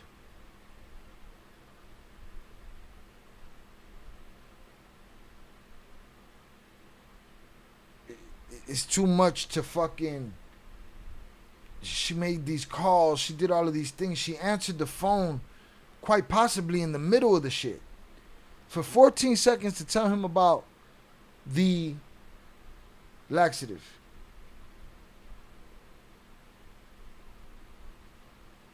If anybody that can support that shit, man, I can't understand it. I can't comprehend it. I put you in a position of evil. Now, I will say this. Women in general, and I know this to be true. Not all women, but this is a generality I'm making. Okay? This is something that I know I've experienced and I've been documenting in my mind for many moons. Women are prone and it's built into their DNA to relate to another woman and to always look for the benefit of the doubt first. Okay? All right? This is something that I know to be true. A woman is always going to look for some thread of, how can I wash this, you know, how can this fit how I feel about it? Well, how you feel about it and how an evil motherfucker feel about it is 2 different things. She had the whole shit planned. Why she called CVS? Called CVS, made them pick up the medicine, all that shit.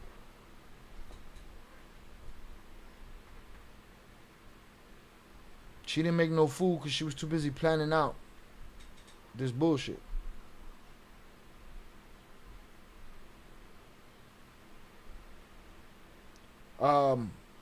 We were joking with my sister the other day, and And she walked out in the midst of a conversation of me and also talking about female mosquitoes are the mosquitoes that bite. She took a pause. And I said, there it is. There it is.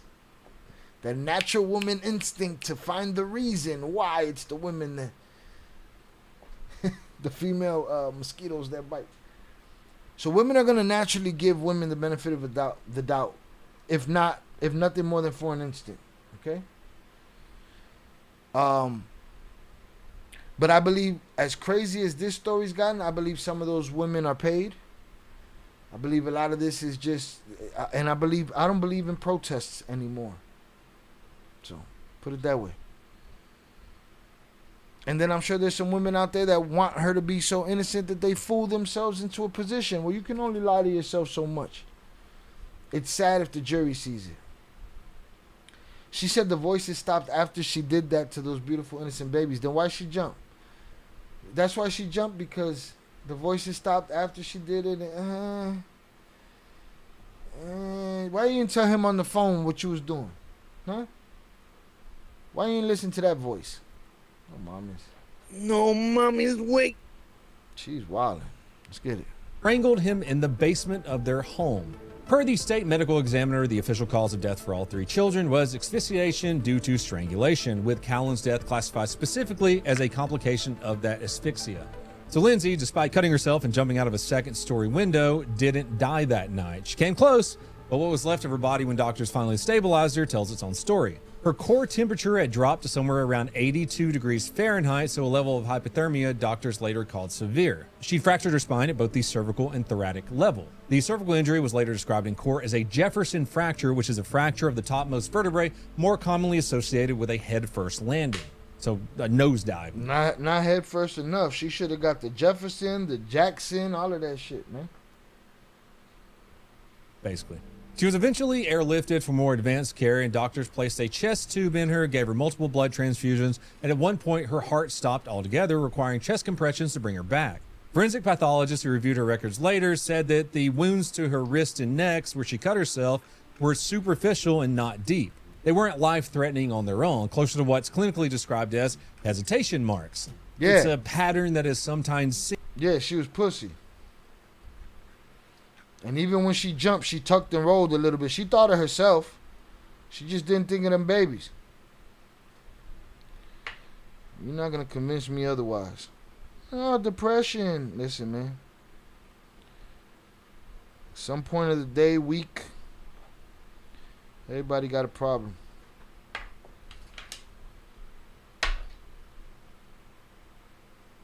$298, where you at? You bounced on us? Mad at these. This guy's talking more matter-of-factly than that last puff piece chick. In attempts. When the dust later settled, Lindsay Clancy was paralyzed from the waist down. From that moment on, she was a paraplegic with no expectation of ever regaining function below her abdomen or walking. Yeah, whatever Sam said, Musanenli fracture. Get that shit. She need that shit. Again. She was a paraplegic with no expectation of ever regaining function below her abdomen or walking again. In the years since, Lindsay has separately filed a medical malpractice lawsuit against several of the providers and institutions that treated her in the months leading up to the killings. This would include her psychiatrist and a nurse practitioner, along with McLean Hospital and other facilities. That civil case remains pending, held largely on the shadow of much larger criminal trial.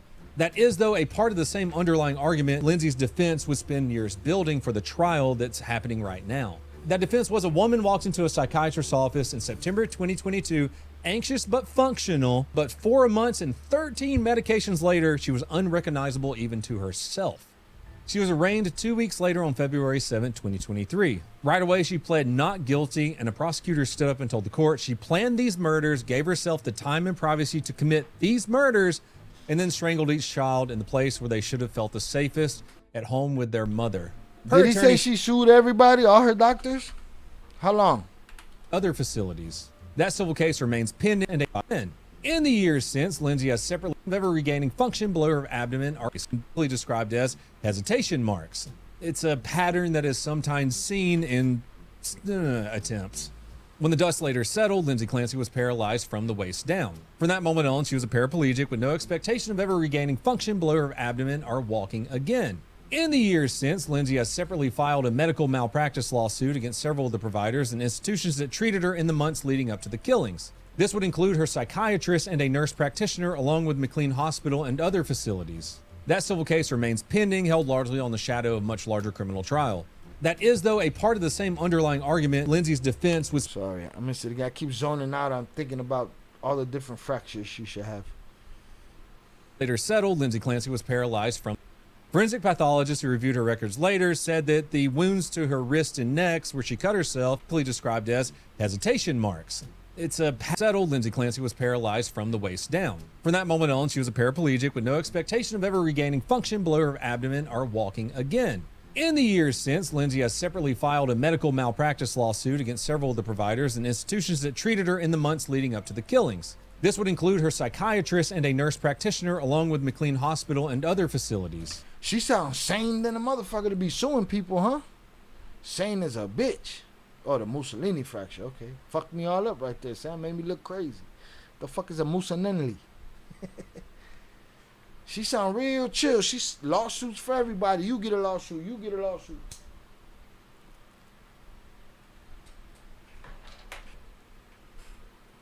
Sounds mad and shit. Better. That civil case remains pending, held largely on the shadow of a much larger criminal trial.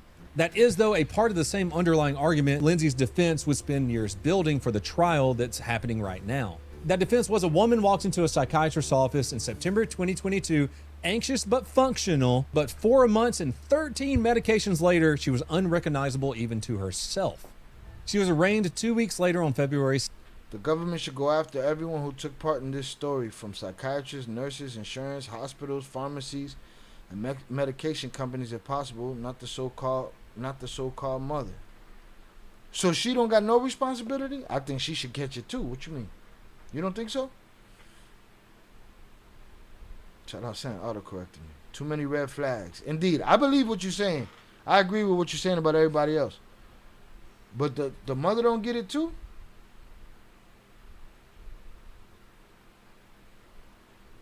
No, the mother should get it.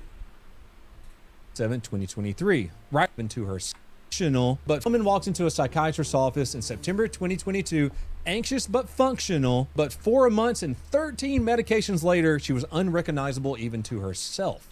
She was arraigned 2 weeks later on February 7, 2023. Right away, she pled not guilty, and a prosecutor stood up and told the court she planned these murders, gave herself the time and privacy to commit these murders, and then strangled each child in the place where they should have felt the safest, at home with their mother. Agreed. Her attorney, 75-year-old Massachusetts defense lawyer Kevin Reddington, stood up and said the opposite, that she's been thoroughly defense attorneys it's rough, bro. I have a defense attorney in my family. It's rough.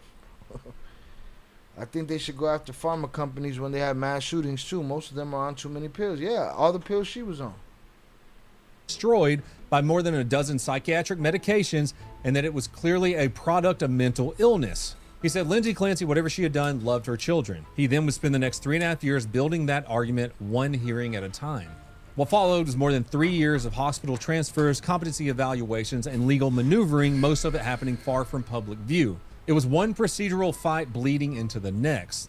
Lindsay had moved from Brigham and Women's Hospital to Spalding Rehabilitation Hospital that March, and by that spring she'd been transferred again to Tewksbury State Hospital. This was a Department of Mental Health facility where she would remain without bail for years until trial. That May, following what's called a Section 18 hearing, a judge ordered her held there for a minimum of 6 months. In September of 2023, a Plymouth County grand jury formally indicted her on 3 counts of murder and 3 counts of strangulation. She was arraigned again in Superior Court that October, appearing remotely from Tewksbury, that medical facility she was in. Now she was appearing before the judge who would oversee the case from then on. That was Judge William Sullivan. At that hearing, a prosecutor made a remark about the authenticity of her suicide attempt, saying, "I don't think she took into account the fact the ground was frozen." Her attorney's response was, "It's readily apparent that this woman was a troubled soul." Through 2024, the case moved in small increments. There were hearings over the sheer volume of discovery material. There was a January 2024 motion approving a DNA cheek swab. That waived court appearances because the logistics of transporting a paralyzed, hospitalized defendant were genuinely difficult. At one of those hearings, a judge found she posed a serious risk of imminent self-harm, which became part of the record supporting her continued hospitalization rather than a jail cell. More than a year and a half after the killings, her attorney filed on December 13, 2024 in writing that Lindsay would present a defense of lack of criminal responsibility. That's the formal name, basically. It's an insanity defense.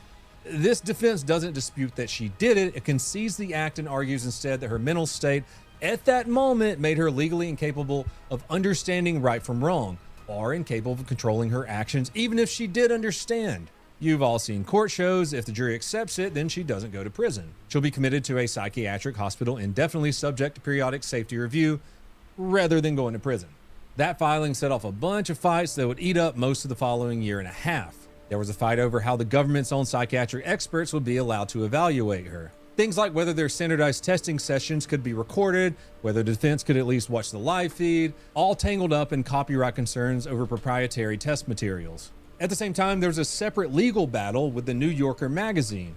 Prosecutors were trying to understand Patrick Clancy's state of mind and credibility, so they subpoenaed a contributing writer named Aaron Orby, who had profiled Patrick for an October 2024 article. The prosecution was seeking raw interview notes, audio recordings, and correspondences with Patrick, his family, and friends. The magazine's publisher, Condé Nast, fought the subpoena as a violation of New York's Reporter Shield Law and the First Amendment. They called it a fishing expedition. A judge initially sided, though, with prosecutors and ordered disclosure. The Boston Globe's own editorial board weighed in against the DA's office, accusing it of Get your votes in. Get your votes in. Is she guilty or is she innocent? Shout out Shannon in the back. Unfortunately, crazy is crazy. No justification, though she failed and so did the system. Yeah, it's all a fuckery. But she don't get out of this. Everyone in the food chain and make them accountable. Facts. Facts. undermining the free Hold press. on, what the fuck is happening here with the New York Prosecutors Times? were trying to understand Patrick Clancy's state of mind and credibility, so they subpoenaed a contributing writer named Aaron Orby, who had profiled Patrick for an October 2024 article. The prosecution was seeking raw interview notes, audio recordings, and correspondences with Patrick, his family, and friends. The magazine's publisher, Condé Nast, fought the subpoena as a violation of New York's Reporter Shield Law and the First Amendment. They called it a fishing expedition. A judge initially sided, though, with prosecutors and ordered disclosure. The Boston Globe's own editorial board weighed in against the DA's office, accusing it of undermining the free press. I told you guys, this is a shit show. But hey, everything's a shit show. There's no non-shit shows anymore. One thing, though. In the end, after months of legal wrangling over improper service, the original subpoena was withdrawn and quashed. Prosecutors were told to reissue it properly in New York, and as far as public reporting shows, they never successfully did. That fight kind of fizzled out. Just something I thought I should throw in there. Maybe that's the wrong question in the poll, right? Maybe the question isn't, is she guilty or innocent? Maybe is she excused or is she not? Maybe that should be the question. We'll get through that poll first. A lot going on in this case. I understand why people are slightly confused. That's why I'm here, going from the beginning to what we have today on August 20th, 2026. At the same time, there was a more human fight over how to physically get a paralyzed woman to and from a courthouse for a trial expected to run 6 to 8 weeks. Her attorney argued she needed medically trained two-person assistance for transfers, that she can't use a handicapped bathroom stall that she needed, and in his words, a nurse that's not a veterinarian. Basically, what it looks like to me is, hey, she needs specialized people to be with her at all times, so no, she can't come do this stuff. The county sheriff's office responded and proposed a standard wheelchair accessible van. Her attorney Reddington pushed back hard on that, warning the court at one hearing she's not a danger to others, but she's surely a danger to herself. If this woman kills herself during this trial, which there is a very real probability that could happen, it's on somebody and it's not on me. This dispute dragged on privately, wasn't open to the public through multiple disputes, but by the time the trial actually started, some workable arrangements had clearly been reached because she did appear in court in her wheelchair every day that it was in session. There's another fight. It was over whether the trial should even be a single trial at all. In February of 2026, her attorney Reddington filed a motion asking Judge Sullivan to split the proceedings into two separate phases. Those phases would be one jury phase to decide simply whether she committed the killings, and a second phase, if necessary, to decide whether she was legally responsible for them. In a March 2026 hearing, his argument was... Get your votes in, because we're about to end the phase of is she guilty or not guilty. Secondly, I'm gonna ask the next question. I'm about to end this poll, so get your vote in now. I'm gonna ask the next question: Is she excused? Is depression an excuse? Is mental health an excuse? We'd have a lot of empty prisons if it was. She thought they was gonna check out and skip facing the music. She thought she was gonna check out and skip facing the music. Now she gotta face that shit sitting down. We can only hope justice is served for the husband and his children, indeed. So JP, this is the story. The story is she sends out the husband to go get the food and the medicine. She takes the kids downstairs. She does to them what she does to them. She tries to cut her wrist. She tries to cut her throat. She don't succeed, so she tries jumping out the window, and she fucked that one up too. Yo vivo tranquila con la pena en preso y la casa. Cállate, hijo puerta. That's how she ended up paralyzed. If Your Honor denies the motion, we try the case the way they're all tried.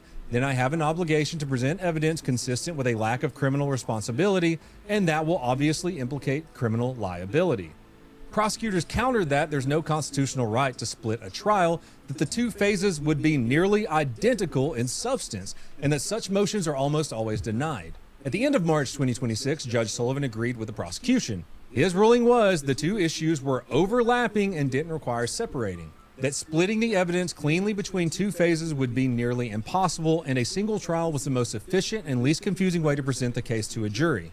One trial, one jury. Guilt and sanity argued side by side in front of the same 12 people. In February of 2026, Lindsay made her first in-court appearance since her arrest 3 years earlier. Every other hearing before that had been conducted remotely by video from her hospital bed or her room at the psychiatric hospital. She was wheeled into the courtroom by sheriff's deputies dressed in a black suit and sat largely silent through the proceeding. Along the way, the trial date itself moved repeatedly from an initial target in late 2025 to January 2026 to February 2026, and finally, after a November 2025 hearing, citing the sheer volume of expert reports and discoveries still outstanding, to July 20th, 2026. At that same hearing, Judge Sullivan also denied a defense request to move the trial out of Plymouth County entirely over concerns about how saturated local coverage of the case had become. The judge noted the coverage was available statewide regardless of the venue where the trial was being held at. We're finally getting to present time here by early July 2026 with the trial bearing down. The district attorney's office quietly dropped. New question. Is postpartum depression a sufficient defense for a not guilty?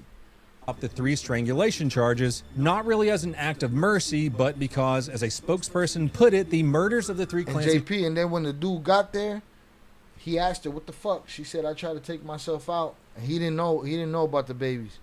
And then he went downstairs and he found the babies. Children resulted from strangulation. The charges would be subsumed into the murder charges indicted and therefore redundant. Now we're back to being left with the 3 counts of first-degree murder heading into the trial. 1 for little Cora, 1 for little Dawson, and 1 for little Callan.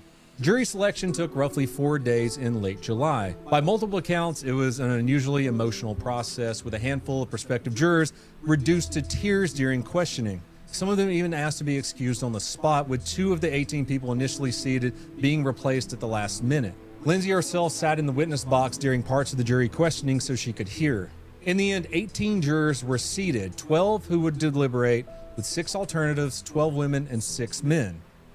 The judge ruled that the 911 call that you're never going to hear and the children's autopsy photographs at the request of Patrick Clancy himself, father, would be impounded, which means barred from being recorded, displayed, and distributed by the media. It was for the court and the... Throw the devil's advocate in the fucking bathroom. Put him in a fucking bedroom, Mike. jury alone. Yeah, the dad didn't want the pictures of his dead children getting out to the press. So on July 27, 2026, 3.5 years after the 3 children died in that basement, the trial finally began. Let's talk about the trial that, as of today, looking at my phone about an hour ago, actually, there are multiple women, dozens of women wearing pink, standing outside the courthouse. Man, miss me with that bullshit. Miss me with that shit. Man, listen. These are the same people that are fucking, you know,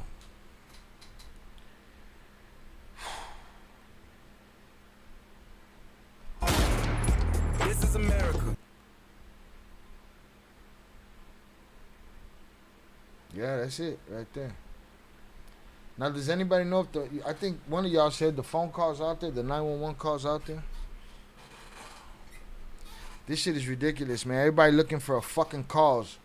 Show some people a Lifetime movie and it's like, what are you fucking thinking about? I believe some of these are paid. I believe some of these are silly. I believe a lot of them would be on the other side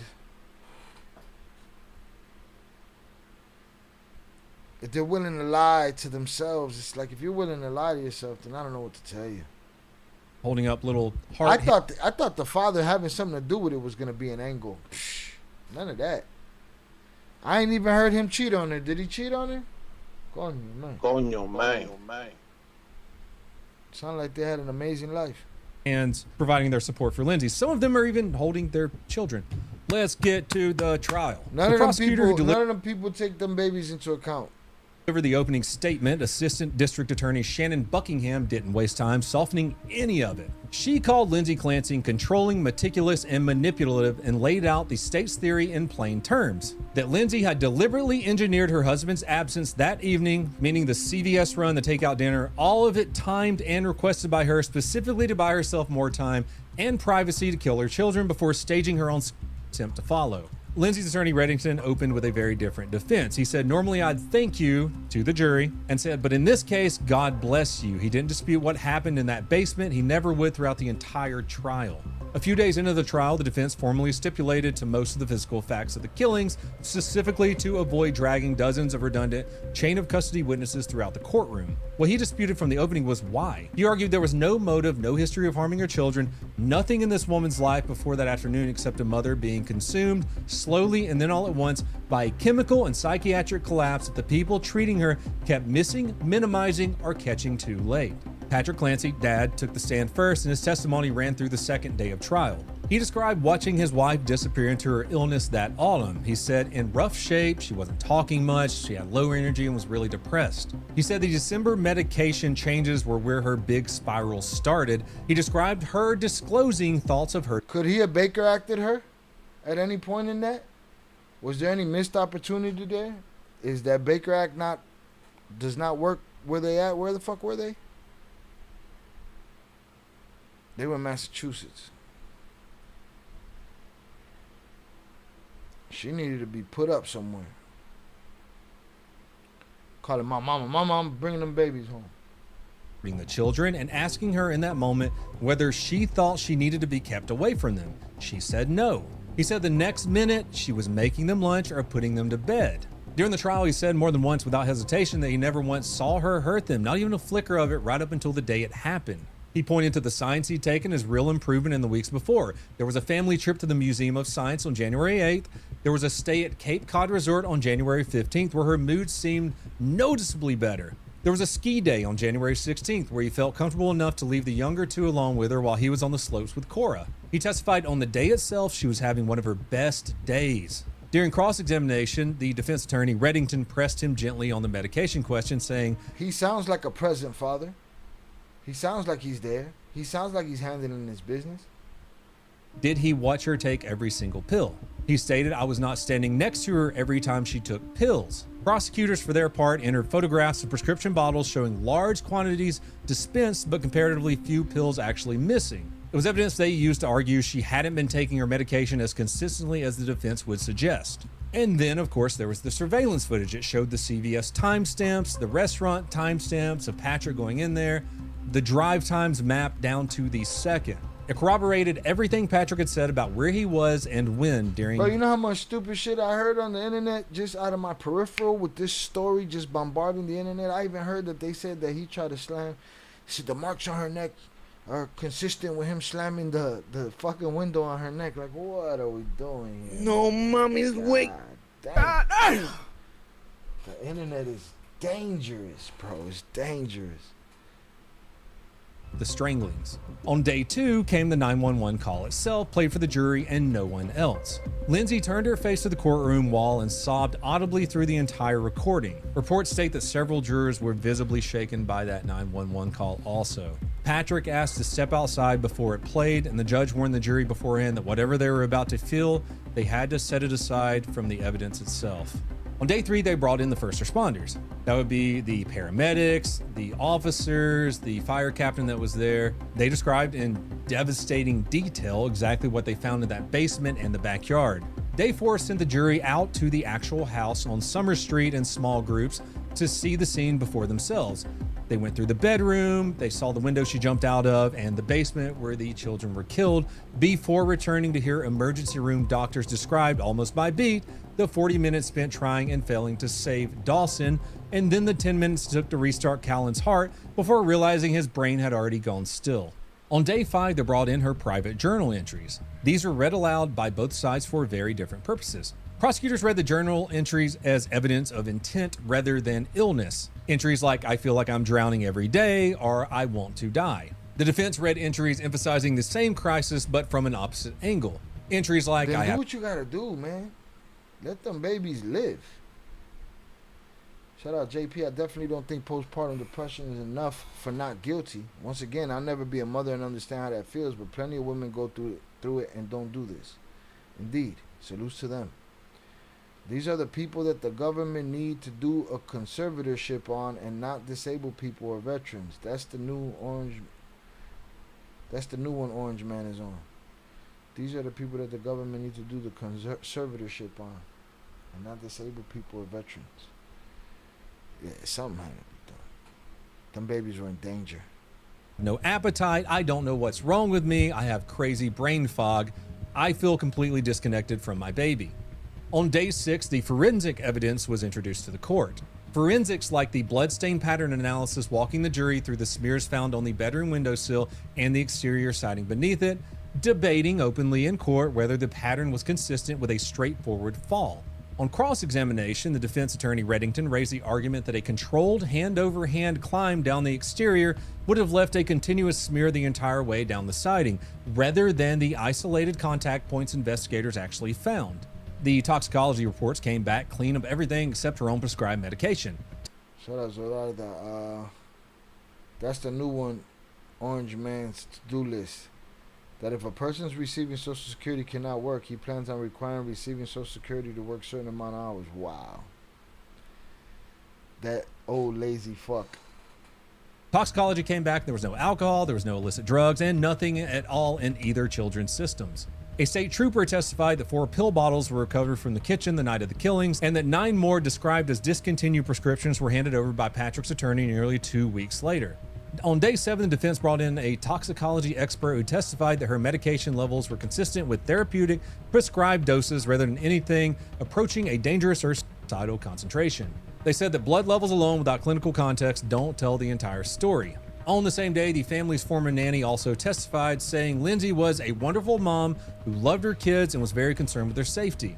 Day 8 brought in the medical examiner's account of Callan's autopsy, whose injuries, of course, were consistent with mechanical asphyxia. The pictures weren't shown to the gallery or the public, only to the jury. Reports say at that point, Lindsay cried loudly and had to be walked through a recess, while several jurors wiped away. I don't give a fuck about your tears. You know why I don't give a fuck about your tears? You didn't give a fuck about them babies' tears, bro. Was a wonderful mom who loved her kids and was very concerned with their safety. We do not care. Day 8 brought in the medical examiner's account of Callan's autopsy, whose injuries, of course, were consistent with mechanical asphyxia. The pictures weren't shown to the gallery or the public, only to the jury. Reports say at that point, Lindsay cried loudly and had to be walked through a recess, while several jurors wiped away tears of their own. They also brought in Cora's pediatrician, 3 of the children's preschool teachers, a former father-in-law, a longtime nursing colleague, a family therapist, and several old friends. Nearly all of them, regardless of which side had called them, described the same 2 things in the weeks and months before the killings. That it was a mother who was unmistakably devoted to her children, and a mother who was unmistakably visibly struggling. That she had gotten thinner, quieter, and exhausted. Days 9 through 13 belonged almost entirely to the medical providers who had actually treated her. They walked the court through every appointment. Dr. Goodhart and Dr. Tufts laid out nearly every visit from September through January in sequence. They even brought in nurse practitioner Julie Paul, who years earlier had prescribed some of the earliest medications. Now that I think about it, these women out there doing all this supportive shit, they're doing a disservice to women who really suffer from this postpartum depression shit, because none of the things that I heard on the internet seem to have come up in this trial. Not the notion of the man, or the man being guilty of it, or none of that shit came up that I've seen so far came up in this trial. If those people are willing to make that shit up, if you have to lie to make your case, you're probably not a good look. I probably shouldn't trust your decision. You shouldn't be on nobody's jury. I'm not God, but as an imperfect human being, I hope she doesn't get any type of insanity conviction. That's what she's trying. Or medical sympathy prison sentence. That's what she's trying. That's her plea. Her plea is insanity. That's her plea. That's exactly what she's trying to do. And as far as 298 is concerned, the upper room. Dr. Goodhart. Fucking evil drug dealers is what the fuck some of them are. But yeah, very much so a disservice, because I didn't hear none of the internet bullshit in any of this, and this guy's just spitting Brought facts. in Nurse Paul, who years earlier had prescribed some of the earliest medications. They brought in nurse practitioner years earlier. She looked like she's on the medications, boy. Coño, man. Coño, man.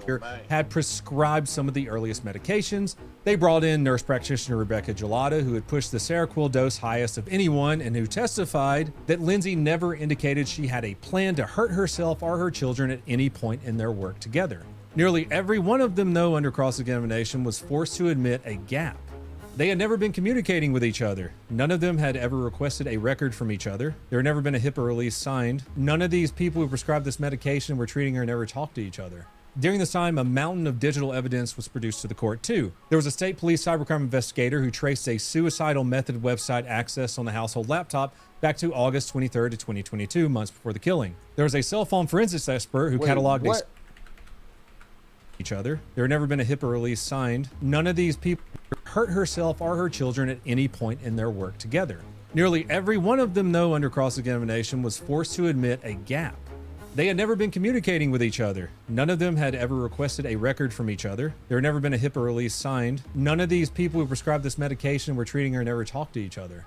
During this time, a mountain of digital evidence was produced to the court, too. There was a state police cybercrime investigator who traced a suicidal method website access on the household laptop back to August 23rd of 2022, months before the killing. There was a cell phone forensics expert who cataloged wait a minute.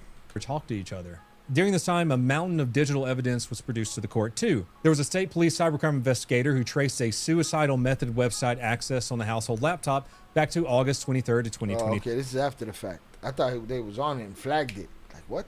2 months before the killing. There was a cell phone forensics expert who cataloged a stream of increasingly specific searches in Lindsay's final weeks, like psychosis, hallucinations, benzo withdrawals. Can you treat a sociopath? This is alongside notes Lindsay had put into her phone like, I am strong.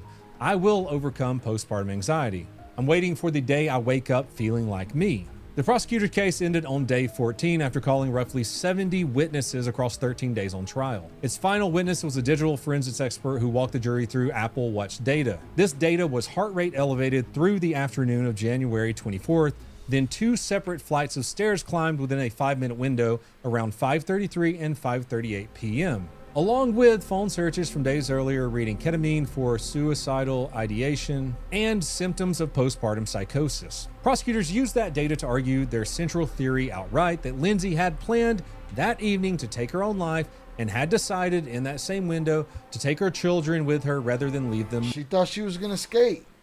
She thought she was going to skate on all of it. Shout out Ish. Low key, I don't know anything about this case. I just got up on it now. Now I know all I need to know. Motherless. Immediately after the prosecution rested, the defense attorney Reddington asked the judge for an outright acquittal. He argued that the evidence clearly and unequivocally showed a woman suffering from mental illness rather than committing a calculated crime. The judge outright denied that, and the case moved on to the defense. What followed over the final 3 days covered here was the defense's most direct answer to the insanity question. Family members then took to the stand. Her sister, who is a social worker, described Lindsay as feeling numb and feeling hopeless in the weeks before, and at a birthday party 2 weeks before the killing, simply going through the motions. Lindsay's mother took to the stand describing a desperate October text that read, "I'm really sick, something is wrong, I don't want to be alone." That's when her mom flew back to stay with her for a week. Her mother said weeks later, Lindsay looked at both her and Patrick and said nervously, "I have to tell you guys something," that she was having thoughts of harming the children. Her former mother-in-law took to the stand, who is a nurse of 40 years, and read into the record a text Lindsay had sent her that said, "I'm not okay and I'm terrified of taking meds tonight." She said Lindsay was struggling. We were all very concerned about her. A forensic psychiatrist who reviewed her medical file testified that the records were thin, heavy on checkboxes, and light on real clinical narrative, and that no one along the way had ever run basic blood or thyroid tests that might have caught a physical cause for what was happening to her. He raised bipolar disorder as a serious, underexploited possibility and noted that antidepressants alone are considered the wrong treatment for bipolar depression, which typically calls for mood stabilizers instead. A forensic pathologist appeared by video and walked the jury back through the physical evidence of the jump itself. Physical evidence like the spinal fracture, the severe hypothermia from laying outside in the winter, and the hesitation marks on her wrists and neck. They testified that all of this was consistent with a genuine sewer slide attempt. On cross-examination, prosecutors pushed back hard though, pointing out that despite a roughly 13-foot fall in the frozen ground, there was no bump, no scrape, no bleeding on her brain at all. Reports say the single most important defense witness was a forensic psychologist named Dr. Paul Ziesel. He was the only expert on either side who had actually spent meaningful time with Lindsay in person, meeting with her more than 45 times beginning just days after the killing, continuing through her transfer to Tewksbury Medical Facility. He testified that standard psychological testing showed no evidence whatsoever that she was faking or exaggerating her symptoms. He stated she was not faking, she presented as an honest citizen. And he prescribed in detail a phone call he personally facilitated between Lindsay and Patrick from her hospital bed in early February 2023, which would be about 2 weeks after the killings, where she told her husband that she loved him but struggled to express any emotion and disclosure. She also disclosed for the first time that she'd heard a male voice ordering her and telling her that she had no choice, that she had to kill her children and then herself. His diagnosis delivered near the very end of the testimony was she had bipolar disorder with postpartum psychosis. His opinion, stated plainly to the jury, was that on January 24, 2023, Lindsay Clancy was unable to tell right from wrong and unable to conform her behavior to the law, even if she had understood it. She knew right from wrong from midnight to 5:30 in the evening, and then all of a sudden again at 5:40 when she took the dive. All right, because supposedly in court it came out that she didn't hear the voices as soon as it was over. Whatever. She just psychosis in those moments. She wasn't psychosis when she was talking to him on the phone, talking about, "I don't want to cook. Let's get some 3Vs. Miss me with the bullshit, man." Prosecutors came after that testimony hard during cross-examination. They asked him directly, does any medical record from any of the dozen-plus providers who saw... You have to look past your comfort zone when dealing with the evil deeds of people. And if you can't look past your own comfort zone, you might be freeing murderers. During the 5 months before the killing, document her hearing a voice telling her to kill anyone. And I never want to put somebody falsely accused in prison, you know. But postpartum, depression, anxiety, schizophrenia, any of that shit, man. If you're gonna have children, if you're gonna have family, get it dealt with, or like Tunane said, you get dealt. Ziesel had to concede that that was nowhere. That specific detail existed only in what she told him weeks after the fact, not where. Any medical record from testimony hard during cross-examination, she had understood it. Prosecutors came after that testimony hard during cross-examination. They asked him directly, does any medical record from any of the dozen-plus providers who saw her during the 5 months before the killing document her hearing a voice telling her to kill anyone? Ziesel had to concede that that was nowhere. That specific detail existed only in what she told him weeks after the fact, not in anything she told a single doctor beforehand. The prosecution made a point where if she did ever hear these voices, did she ever seek help for them? And in the most recent day covered here in this video, just me talking about everything that happened, the trial did something pretty unusual. Partway through the afternoon, with no explanation offered to the jury or the press, the judge sent everyone home early, citing only an unforeseen circumstance. The judge told jurors not to speculate about why. Court resumed the next morning as though nothing had happened, and right now, whatever it was hasn't become public. That's roughly where the record currently stands, and as of today, I believe it's the 16th day of trial. It's the middle of the defense's case. There have been no closing arguments. No verdict has been reached, and the judge has indicated that the trial could run several more weeks before it's over. Without putting my own opinions in here, I said at the beginning I wasn't going to put my own opinions in here. I just wanted to lay out the facts that they have right now, the facts available to the public. So there it is. The trial isn't over yet. We're just going to have to wait and see what happens. I just want everyone to remember TikTok is not a reliable source, just like a guy on YouTube isn't a very reliable source, other than I read exactly what is out there at the moment. And that's all I have for this episode of Crime is Fine. Yeah, because I heard all kind of shit that sound like it had nothing to do with any of this shit. See what this poll look like. Get your votes in. It's about to be over with. 14% say yes. It is a sufficient defense for a not guilty. And 86% say no. Postpartum depression is not a sufficient defense for a not guilty. At the end of the day, those babies are what all of it is about. Every bit of it. And they were failed. And ain't really many excuses you can give me about, you know, you took your babies. If they offer the death penalty, then whatever, so be it.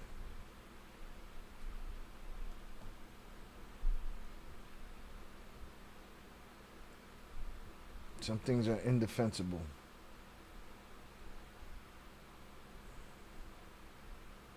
All right, I'm ending this poll. It's a landslide anyway. 100's up in the chat for y'all. We've been here 4 hours. We'll keep an eye on the rest of this case. I just think that us as a country, us as a humanity, as a people, I think we're fucked, man. I think we're fucked. How was postpartum dealt with in caveman Wild West times? Yeah, like everything else. Like everything else.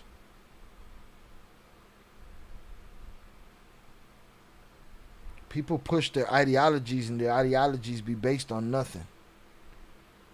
You know, they're out there with all these pink shirts on and shit. Do you even care if she did it maliciously? If she turned around and looked at her audience like Edward Norton in Primal Fear and just said, I did it. Planned all of it.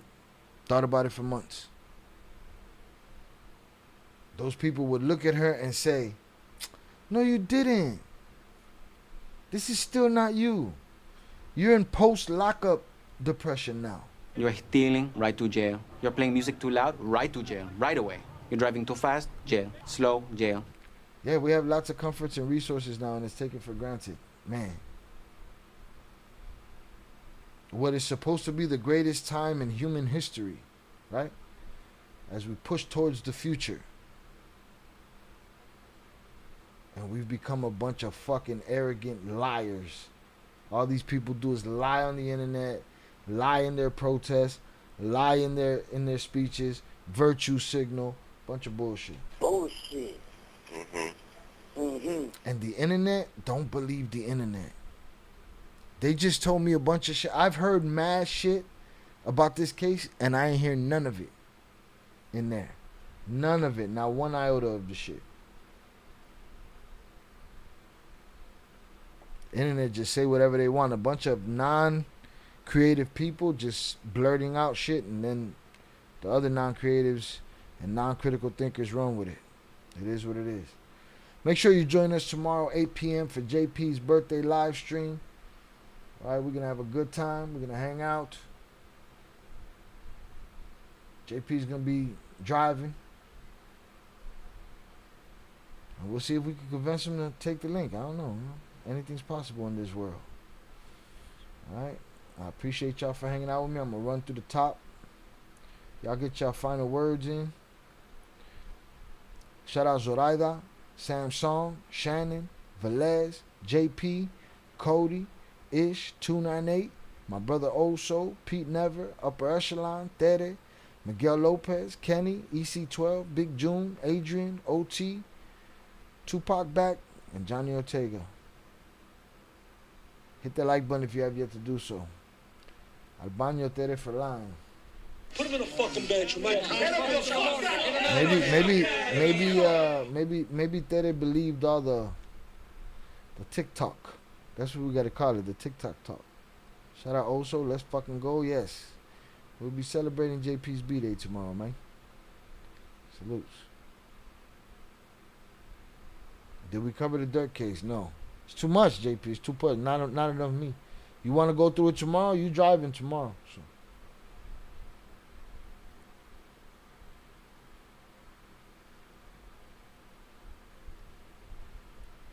Again, hundreds up in the chat for y'all.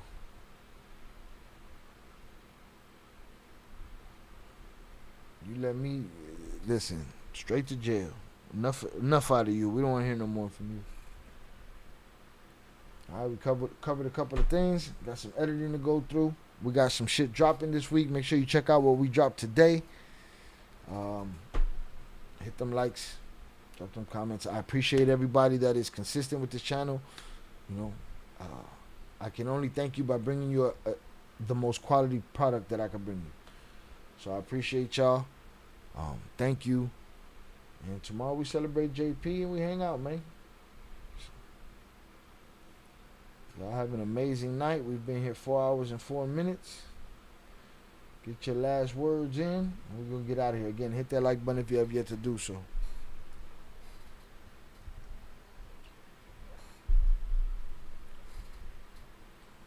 Shout out JP. Shout out my brother. Thank you for another great live. May God bless the Il Cartel and chat. I hope everyone has a great and restful night. Like and subscribe to the great quality content. Buenos nachos. Salutes, man. Have a good night, man. You wake up tomorrow, another rotation around the sun. I'll see you in the Discord. Shy, would it be possible to ask the twins to elaborate at a later time that question regarding cooperators? Honestly, I saw it earlier. I just don't remember what it was. Just catch them here.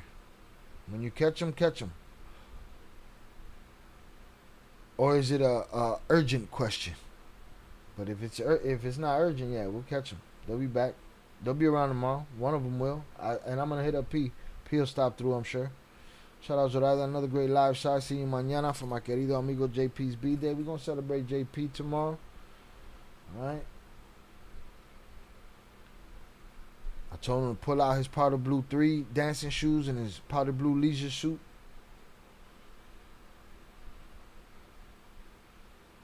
Not urgent? Yeah, you catch him tomorrow. Don't forget. Motherfucker, don't remind me. You don't forget. Not urgent, but important. Yeah. You don't forget. For sure. And if I remember, I'll remind the both of you. Or put it in the floors. Yeah, if you're in the Discord, but shit, we barely get to them questions anyway. The fuck? It's too much, man. Not enough me. Not enough me. Shout out Samsung. Thanks, Shai. Good night. Salutes to you. I appreciate you, man. Shout out Old Soul. Salutes for the drinks. I appreciate you. All right. Salutes to JP for the power chat. Salutes to Miguel Lopez for the jewels. I appreciate y'all. Shout out JP. I appreciate all the love, people. Checkmate King me. Young as fuck. Man, I don't know, man. You right behind that other old motherfucker right there. I don't know. We'll see. With that said, y'all have a great night. And I will holla. Peace.